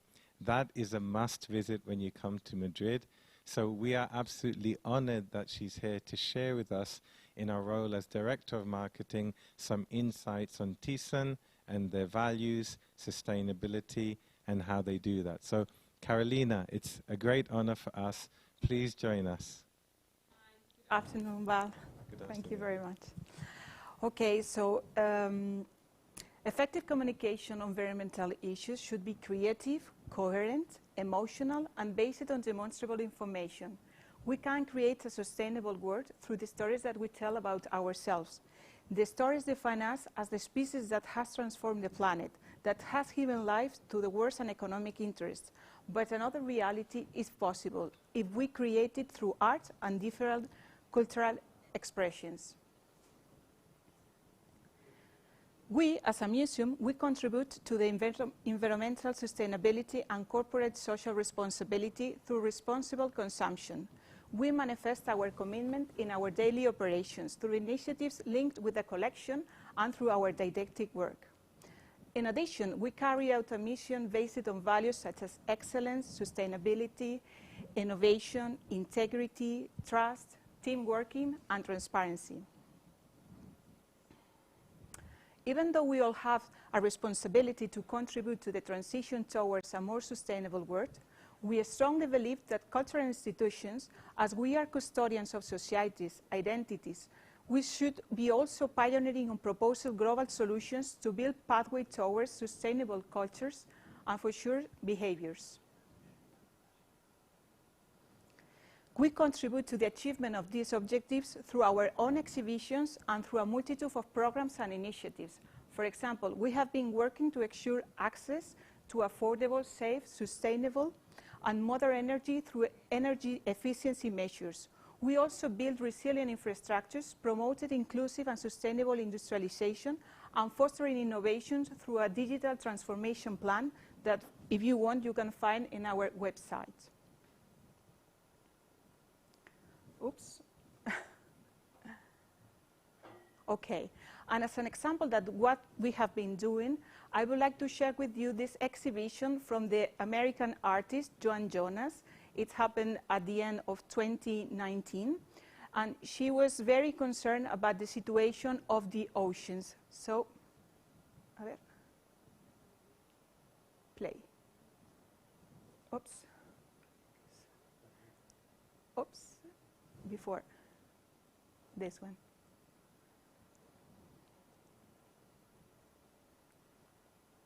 It was a very nice video.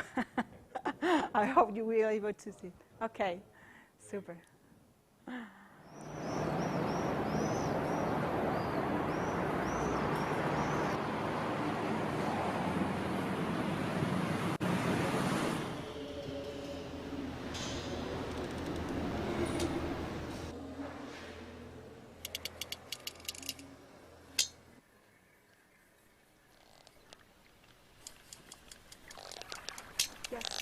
the sound is on.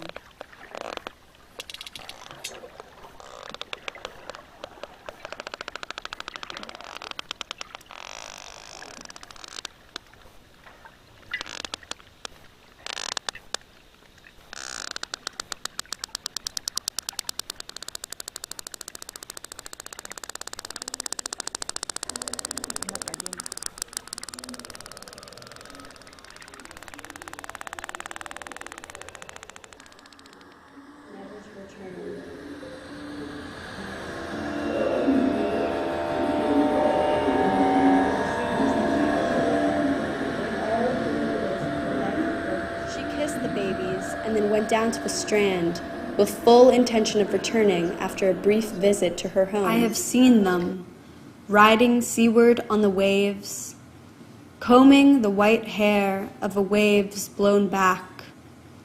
When the wind blows the water white and black.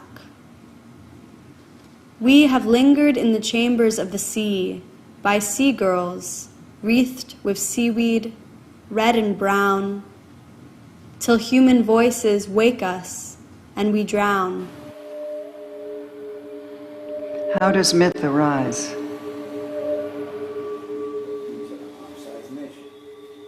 But there are fishers who still use inch and quarter, 1 inch. And only these type of a mesh will catch these type of a fish. For the net, you are supposed to fish with 2.5 inch. Some of these fishers, they are telling, I use this for catching sprat. But it is not really for sprat. They just go where they see an amount of juvenile fish. Harking back to the time when fish depended on heavy armor to protect them from their enemies.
An octopus's muscles have both radio. To listen the whales, how they were doing their sounds, and also it was amazing how this woman of more than 90 years old was doing this amazing job in order to share the awareness about the problem that we have with ecology in our oceans. In conjunction with the COP25 held in Madrid at the end of 2019, the World Western Flag by the Irish artist John Gerard was installed in the courtyard of the museum. It was a digital simulation in which a black smoke flag, it was projected over real images in Texas that transmit the changing atmospheric conditions. We as a museum, we We track our consumption of electricity, diesel, fuel, and water on a monthly basis. We implement different waste management initiatives to recycle more. In fact, in 2019, we recycled more than 4 tons of paper and cardboard in our museum. In addition, the museum, we are looking for to implement different sustainable initiatives in our store with the packaging, for example. And we've been talking about art, and art has never been silent. Artists have always spoken out against any form of injustice, against inequity, discrimination, and of course, against the global problem of the climate change.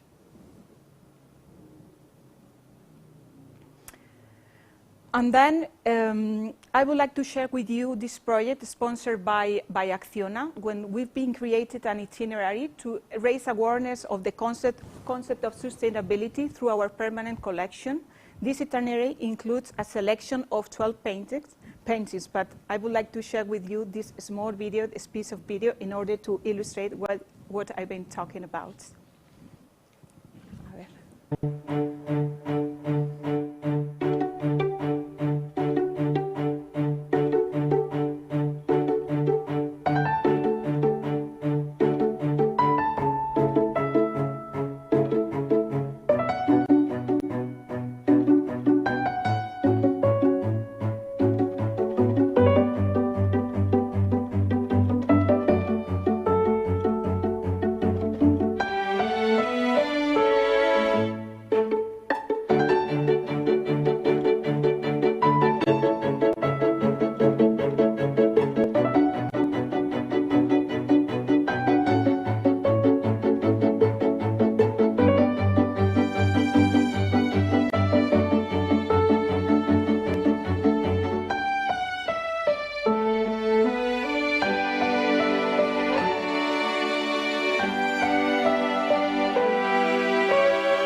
We've been talking about ecology, and then we have the other 2 dimensions of what sustainability means. The second one is related with education, and the third one, the economy. So talking about education, since 2001, we in our museum have been continuing working with the paradigm of being an open and inclusive museum, which defines a large part of our educational philosophy.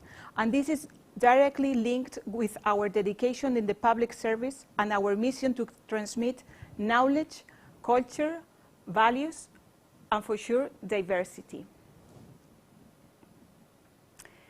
Education department, the department responsible for the education in the museum, programs activities each year for visitors of all origins, cultures, ages, and abilities without barriers of any kind, positioning ourselves in an exceptional place for listening, dialogue, and interact between museum staff and also teachers, students, families, adults, and also young people. It's for that reason that Plena Inclusio Madrid, a non-profit federation who supports people with intellectual disabilities, award our museum and the initiatives that we've done for the social action of inclusivity in the projects developed by the museum in the 2019. Economy, the third one. We in our museum generate a positive economy impact on society through our contribution to the national GDP, the payment of taxes, and the creation of employment.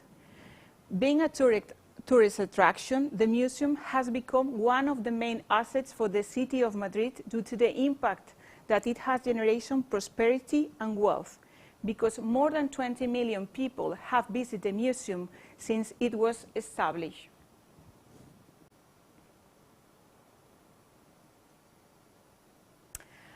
And these are some pictures from our store. We used to say that our store is a museum inside the museum, because you are going to find there very special products. And even though we are talking about special products, our commitment to promote crafts and creativity talent it's very, we are really compromised. We are also increasing the amount of artisanal and sustainable products, using recycled materials for short products, and elimination, when possible, the plastic from the packaging. Also, something that I would like to do in our museum is to collaborate with brands like EcoAlf in order that they create specific products for our store. Some may think that sustainable culture manifestations are maybe more expensive or less artistic, while sustainability is more efficient and ultimately, for sure, rewarding. What is sustainable is not always more expensive. In addition, being sustainable can create a new funding of opportunities, for example, grants or sponsorships, for organizations that are aligned with the same values that they've got as a brand. As an example of this, I would like to share with you this video. This is an activity that we did with the support, with the sponsorship of Comunidad de Madrid, and it was an opportunity to take a look and to explore the region of Madrid through art.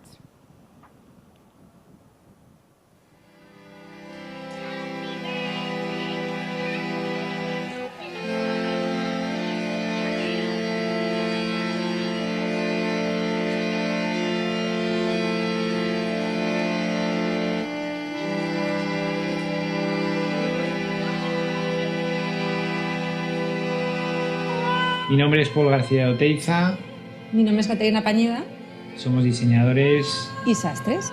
Nuestro trabajo consiste en recuperar y dar una vuelta a los códigos de belleza masculinos, desde la profunda tradición hacia la mayor vanguardia. Esto es una tienda-taller en la que intentamos que se vea cómo trabajamos. Siempre hemos querido mostrar la artesanía, ¿no? Que muchas veces se mostraba el diseñador, pero no se mostraba todo el proceso que hay detrás. Es fundamental, y recuperar la memoria, la alegría de la memoria con la tradición y generar ese estallido de alegría con la modernidad.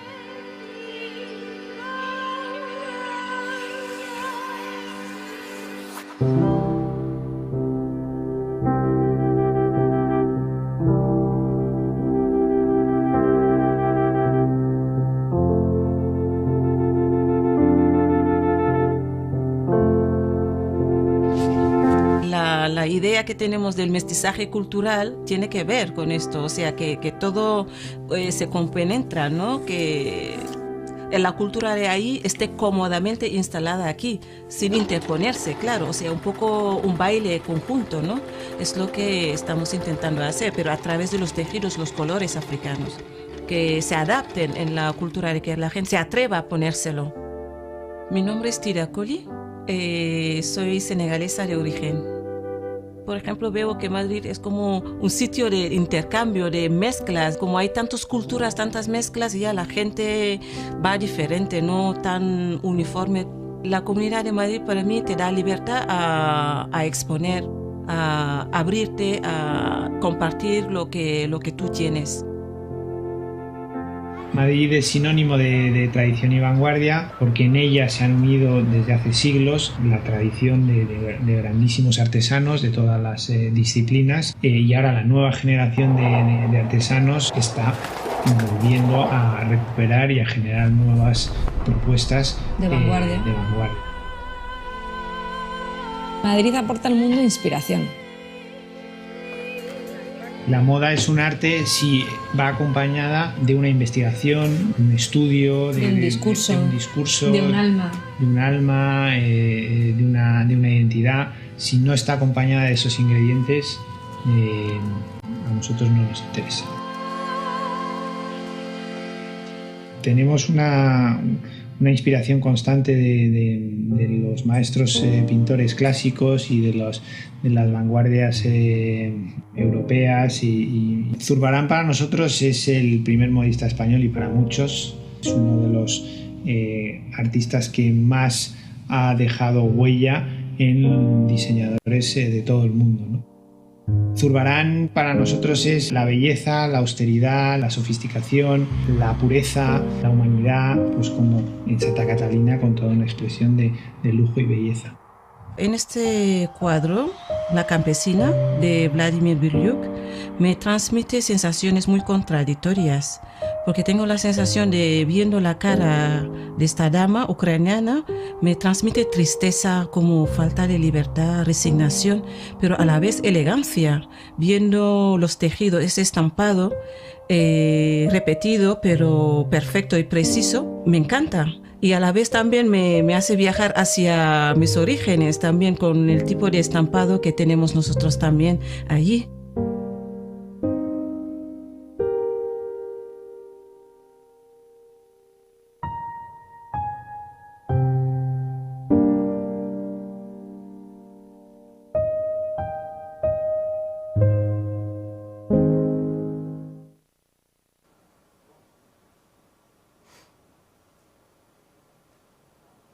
An institution must consolidate ourselves to remain relevant to the future, and we must transmit values and objectives of sustainable development as it concerns all of us, because we are not longer talking about environmental issues. We are talking about much broader issues that affect the peace, the justice, and the entire planet. We must consolidate ourselves to remain relevant and also to be working for sustainable development, and all of us must be participants and fostering a sustainable world. So thank you very much for today, and I hope to see you soon in our museum. Thank you. Thank you, Bob. Thank you very much, Carolina. Really insightful. We think of such an amazing institution, what they're doing about sustainability, but also making us more conscious of the world we live in. So what does it tell us? We all have a lot in common, but not just anything. The most important things we have in common. We talked about family, we talked about values, we talked about our impact on each other and the earth. I remember I did a course with IE at Brown University, and there are two things we learned about love in business. A lot of love being shared today. They talked about create a situation or context when people can give the best of themselves, and I think IE definitely does that, but also be mindful of our impact on each other. So I think that's being really fast-tracked in the world that we live in. I'm grateful, and as I'm sure you are, to all our speakers, Santiago, our families, Carolina, Isabella, all the things that they've shared. I'm also very grateful. I feel like a part of the IE family. I can never say no to anybody at IE. It causes me problems at home, but I feel very much loved. I joke sometimes, there's a 5-minute walk from the bottom of the Castellana to Marmolina 31. Sometimes it takes me half an hour to do that walk because there's so many people to say hi to, but it's a good thing. Also, we can all contribute. That's another message. We have so much in common. We can all make a difference if we have the skills and we want to. I am an IE professor because we had a very good experience with IE for our company, but I would invite all of you to contribute whatever you'd like to this wonderful community. Now, it hasn't finished there. We know it's a Friday. We know you could be morning, evening, you have things to do, but we have a nice surprise for you. We'd love for you to stay with us. We have Teresa de la Vega from the Thyssen Museum, who's going to give us a virtual tour of the museum. We would really invite you to stay so that you can enjoy that event and we can continue sharing together. We know that you'll enjoy it. We know you'll be inspired. But until now, we want to say thank you for your time. Time is very valuable, but we want to share and keep on sharing, and we want to show you the opportunities you can have. And as they say, sharing is caring. So all those values, all those positive things, let's keep it going. And please, if you can, be available for the gift we have for you in the tour with Teresa La Vega of the Thyssen Bonnet Museum. So again, for me, Balvinder Singh Power, thank you very much. An honor and a pleasure. You know, all my best. Hope to see you somewhere when we can travel, in the classroom, in the office. Fantastic. Thank you very much. So I'll pass it now to Teresa. If you can stay, please do. It'll definitely be worthwhile. So Teresa, please join us. Teresa's just coming in from Thyssen Museum. Thank you very much. Thank you very much, Balvinder. Yes. So, hello to all of you. Welcome again to the Thyssen Museum. And now, as Balvinder told you, we're going to take a little tour through some of the masterpieces of the museum that allow us to meditate and to reflect on social challenges and ecological challenges that we have ahead. I believe, and I'm sure most of you do, that art leads us to places that are many times unexpected. Artists allow us to see more and to see better.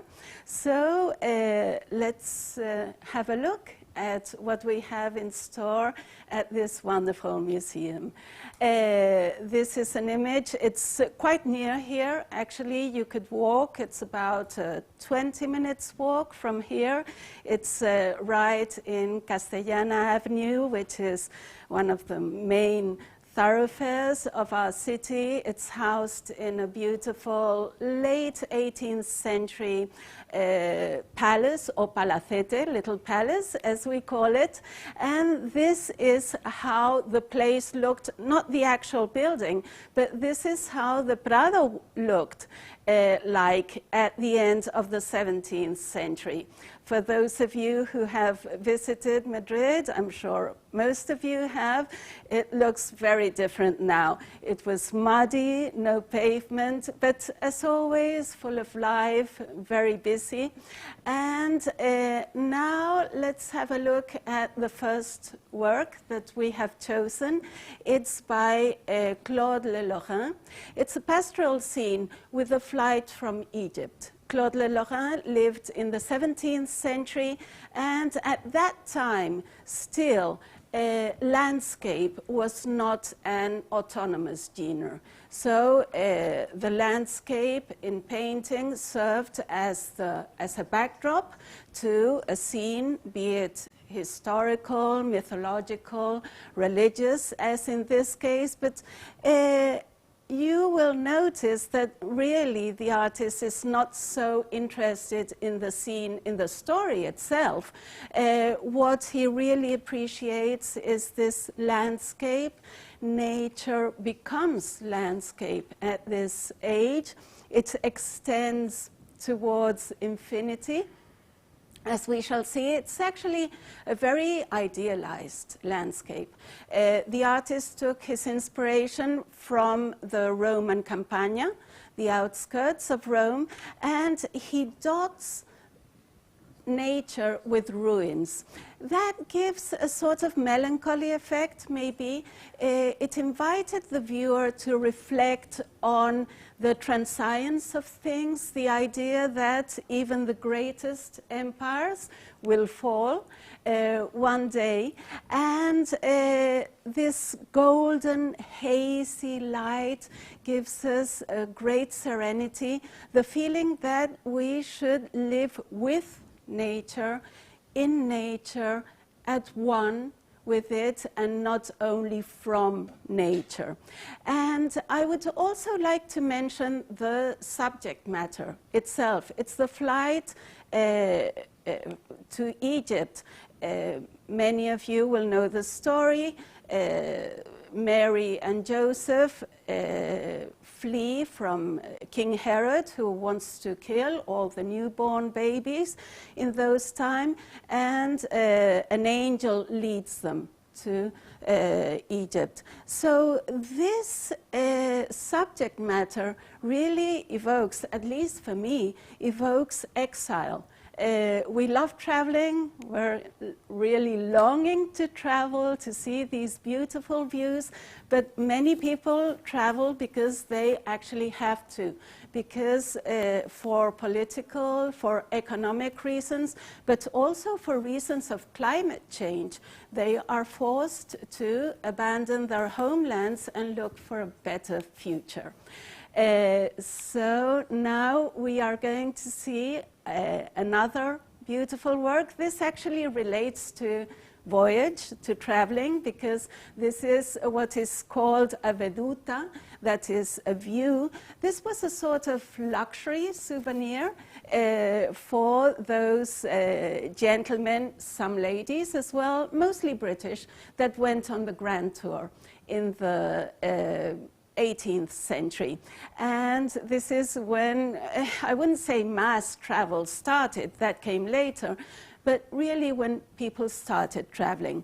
If they could afford it, they would bring one of these beautiful pictures, like the Canaletto that we are seeing, the Grand Canal, with them, and show their families and their friends the beauties that they had seen. But this artwork actually could invite us to think about mass tourism, about mass consumption, about the need to preserve not only our cultural heritage, but our natural heritage as well.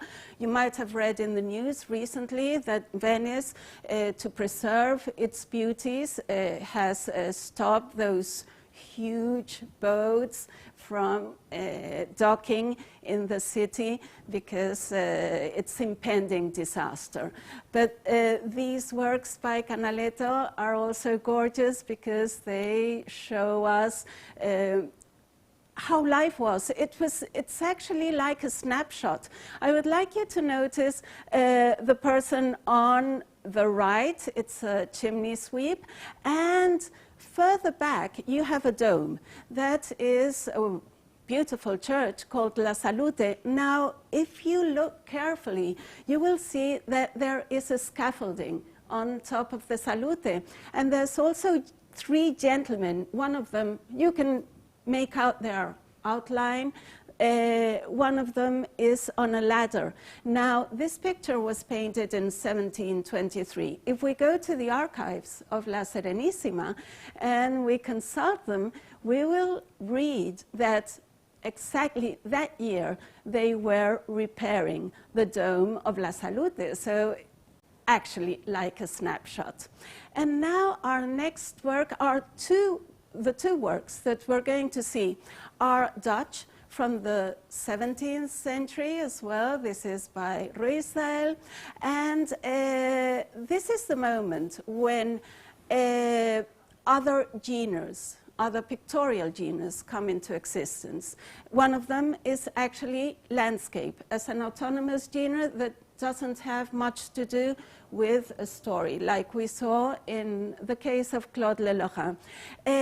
But this winter landscape shows us two sources of energy. It must be said that the Netherlands, when they become independent from the Spanish crown, they actually boomed economically. Amsterdam was the richest city in Europe at the time. They expanded towards the east, towards the west, and they needed, for that economic growth, they needed sources of energy. And in this picture, we have two, because we can see a warehouse. Those warehouses were used to conserve peat. Peat was cheap. It was widely available, but it had a problem. The method of extraction was very aggressive, and it damaged the soil, the agricultural soil. So that was one source of energy. The other one, and you can see in the background, you can see the outline of a windmill. We're going to see another windmill later on. So, as you know, it's a feature of when we travel to Holland, you know, we see those windmills. There were sawmills for naval construction. There were also water mills, mills for wheat and water mills, also to pump the water from the flooding because the Dutch were gaining land, they were gaining terrain from the sea. And actually you have a water mill here in this other landscape. But I also wanted to speak a little bit about the Little Ice Age. You know, winter, the harsh season, had not been very represented in painting before that. And suddenly, especially in Dutch painting, we discover that there's so many winter scenes.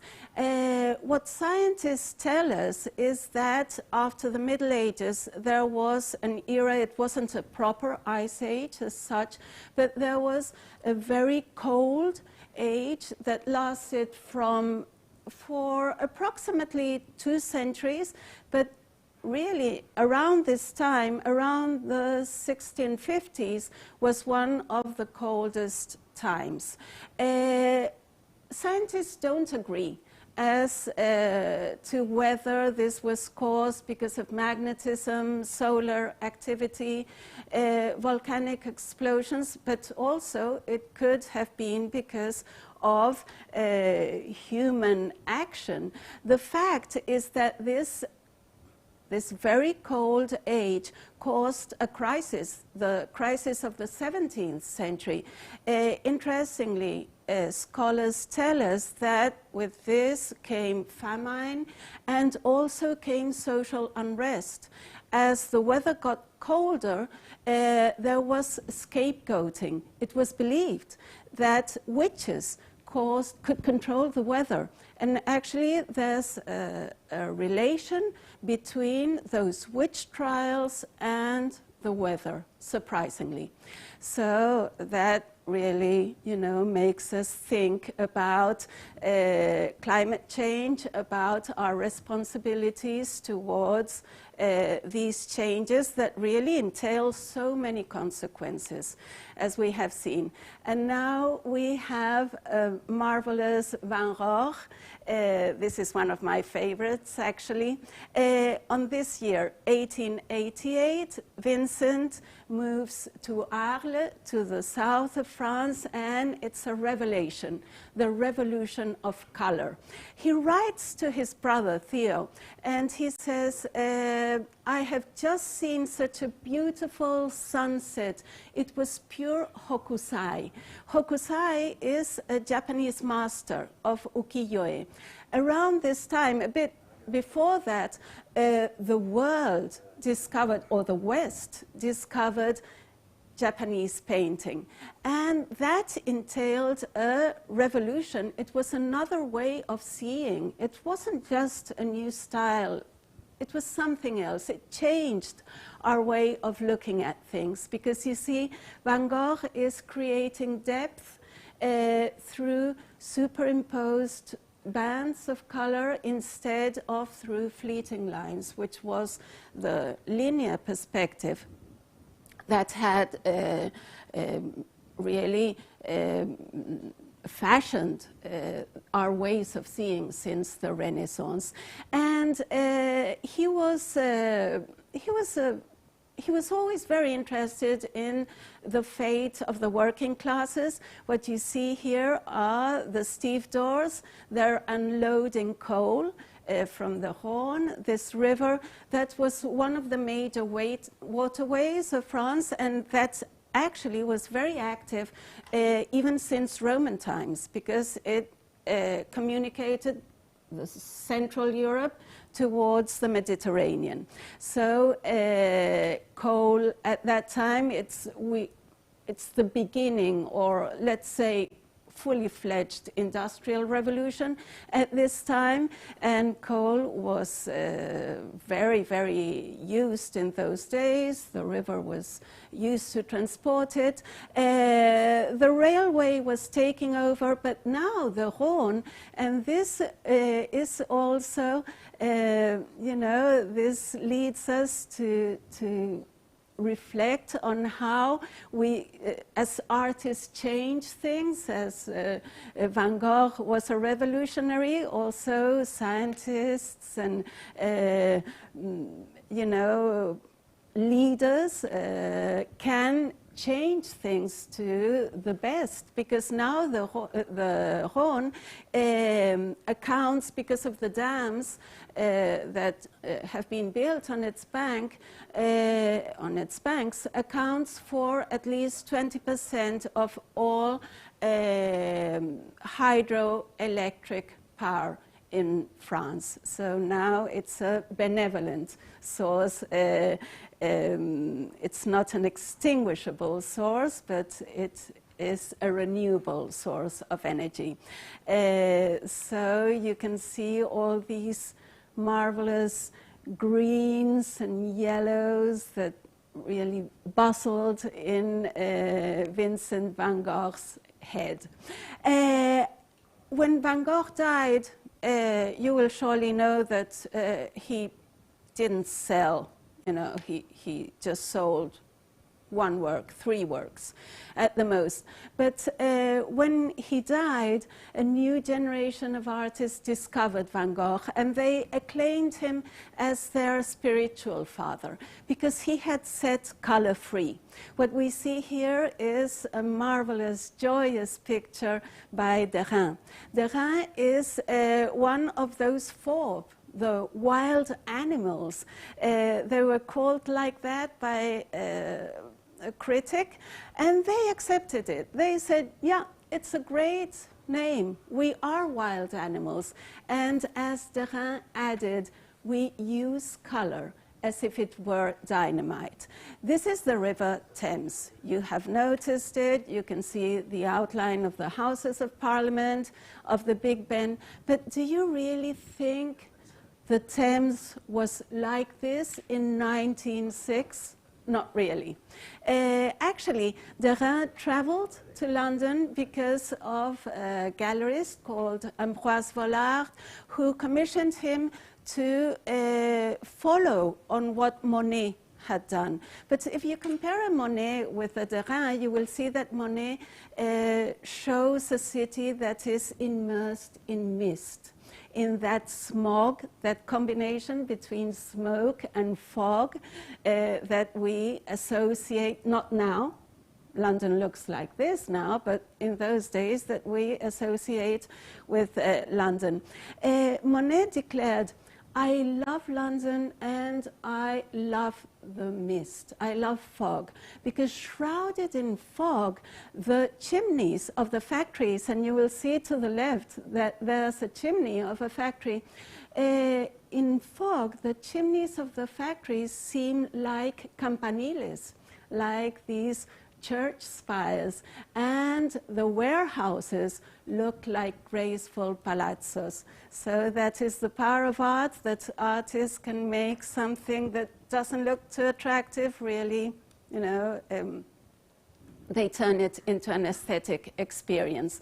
But certainly, you know, a bit before, in the mid-19th century, the sessions in the Houses of Parliament had to be interrupted because of the great stink, because all the waste was going into that river, industrial waste, sewers, you know, all sorts of toxic materials, and it was so terrible, there were several outbreaks of cholera, actually, that they commissioned a civil engineer, Joseph Bazalgette, that should be remembered as one of the heroes of London, because he created a modern sewer system. He created the embankments, the Victoria and Albert embankments, and it is believed that through this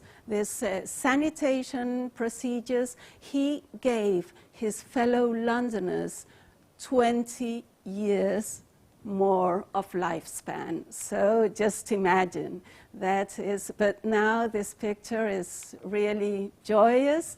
And our next work is by Kurt Schwitters.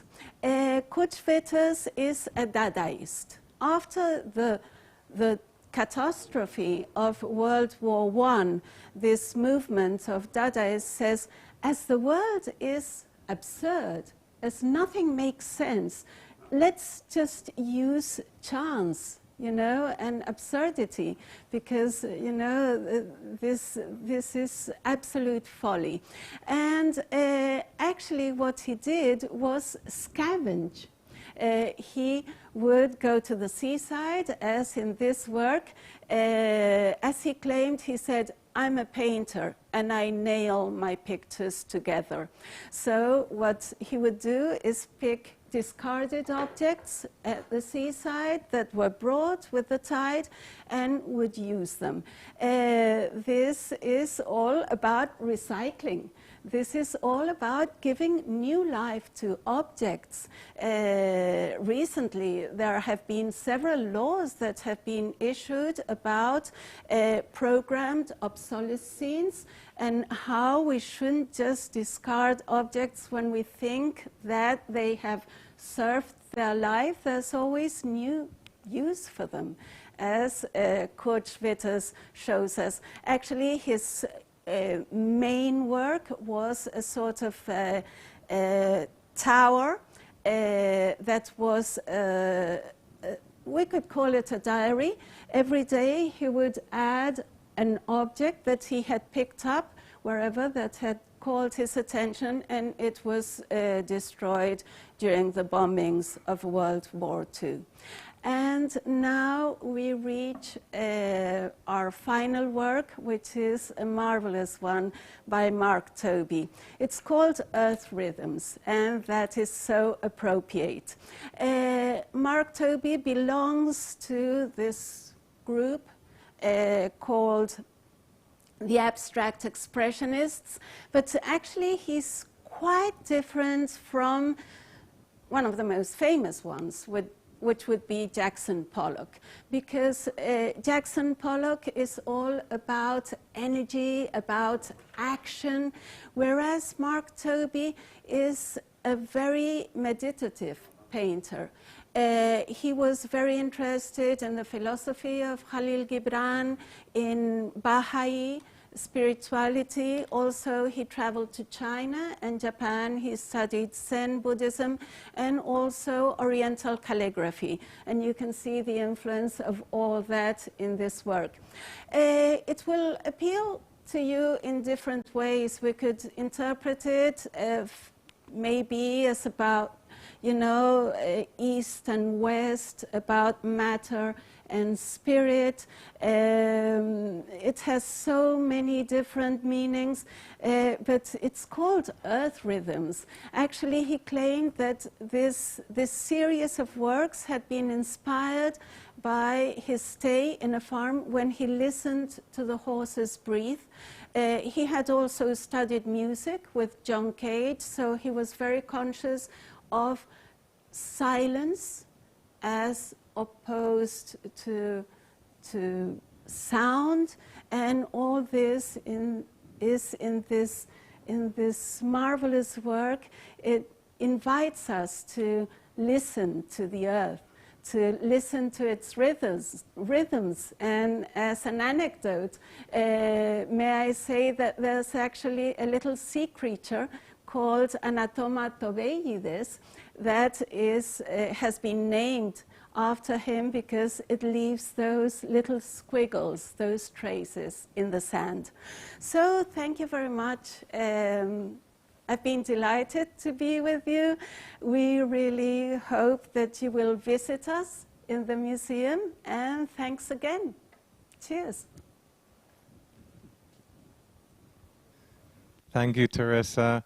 Really incredibly inspirational to have that insight, to feel your passion. You know, a lot of the time we're running around, we're not really being, so it's really nice to be and understand the background on those paintings, which tell us a lot about society at the time. So absolutely inspirational and also visually stunning. So it's time for us to finish. This is only the beginning of new conversations. We want to thank all of you here in the WOW room, online, our guest speakers for being with us today. I'd like to finish with a few points. I heard about the Dadists. I'm big fans of them, like Marcel Duchamp. And we're in a world where things don't make sense. And if we go back to the Chinese origin of the word crisis, it has two parts, danger and opportunity. So let's look for the opportunity. Let's also be kind to each other. I love the quote from Ian McLaren. Everybody's carrying a burden which is invisible to us. So let's be kind always. Very relevant now. And even Disney has so much wisdom. He said, we can all make our dreams come true if we have the courage to make them happen. So let's be in common. Let's be a family. Let's have the courage to make our dreams come true together. So thank you so much. Be safe. Stay in touch. Let's make some more stories together. And let's meet online, on campus, or wherever. Thank you so much.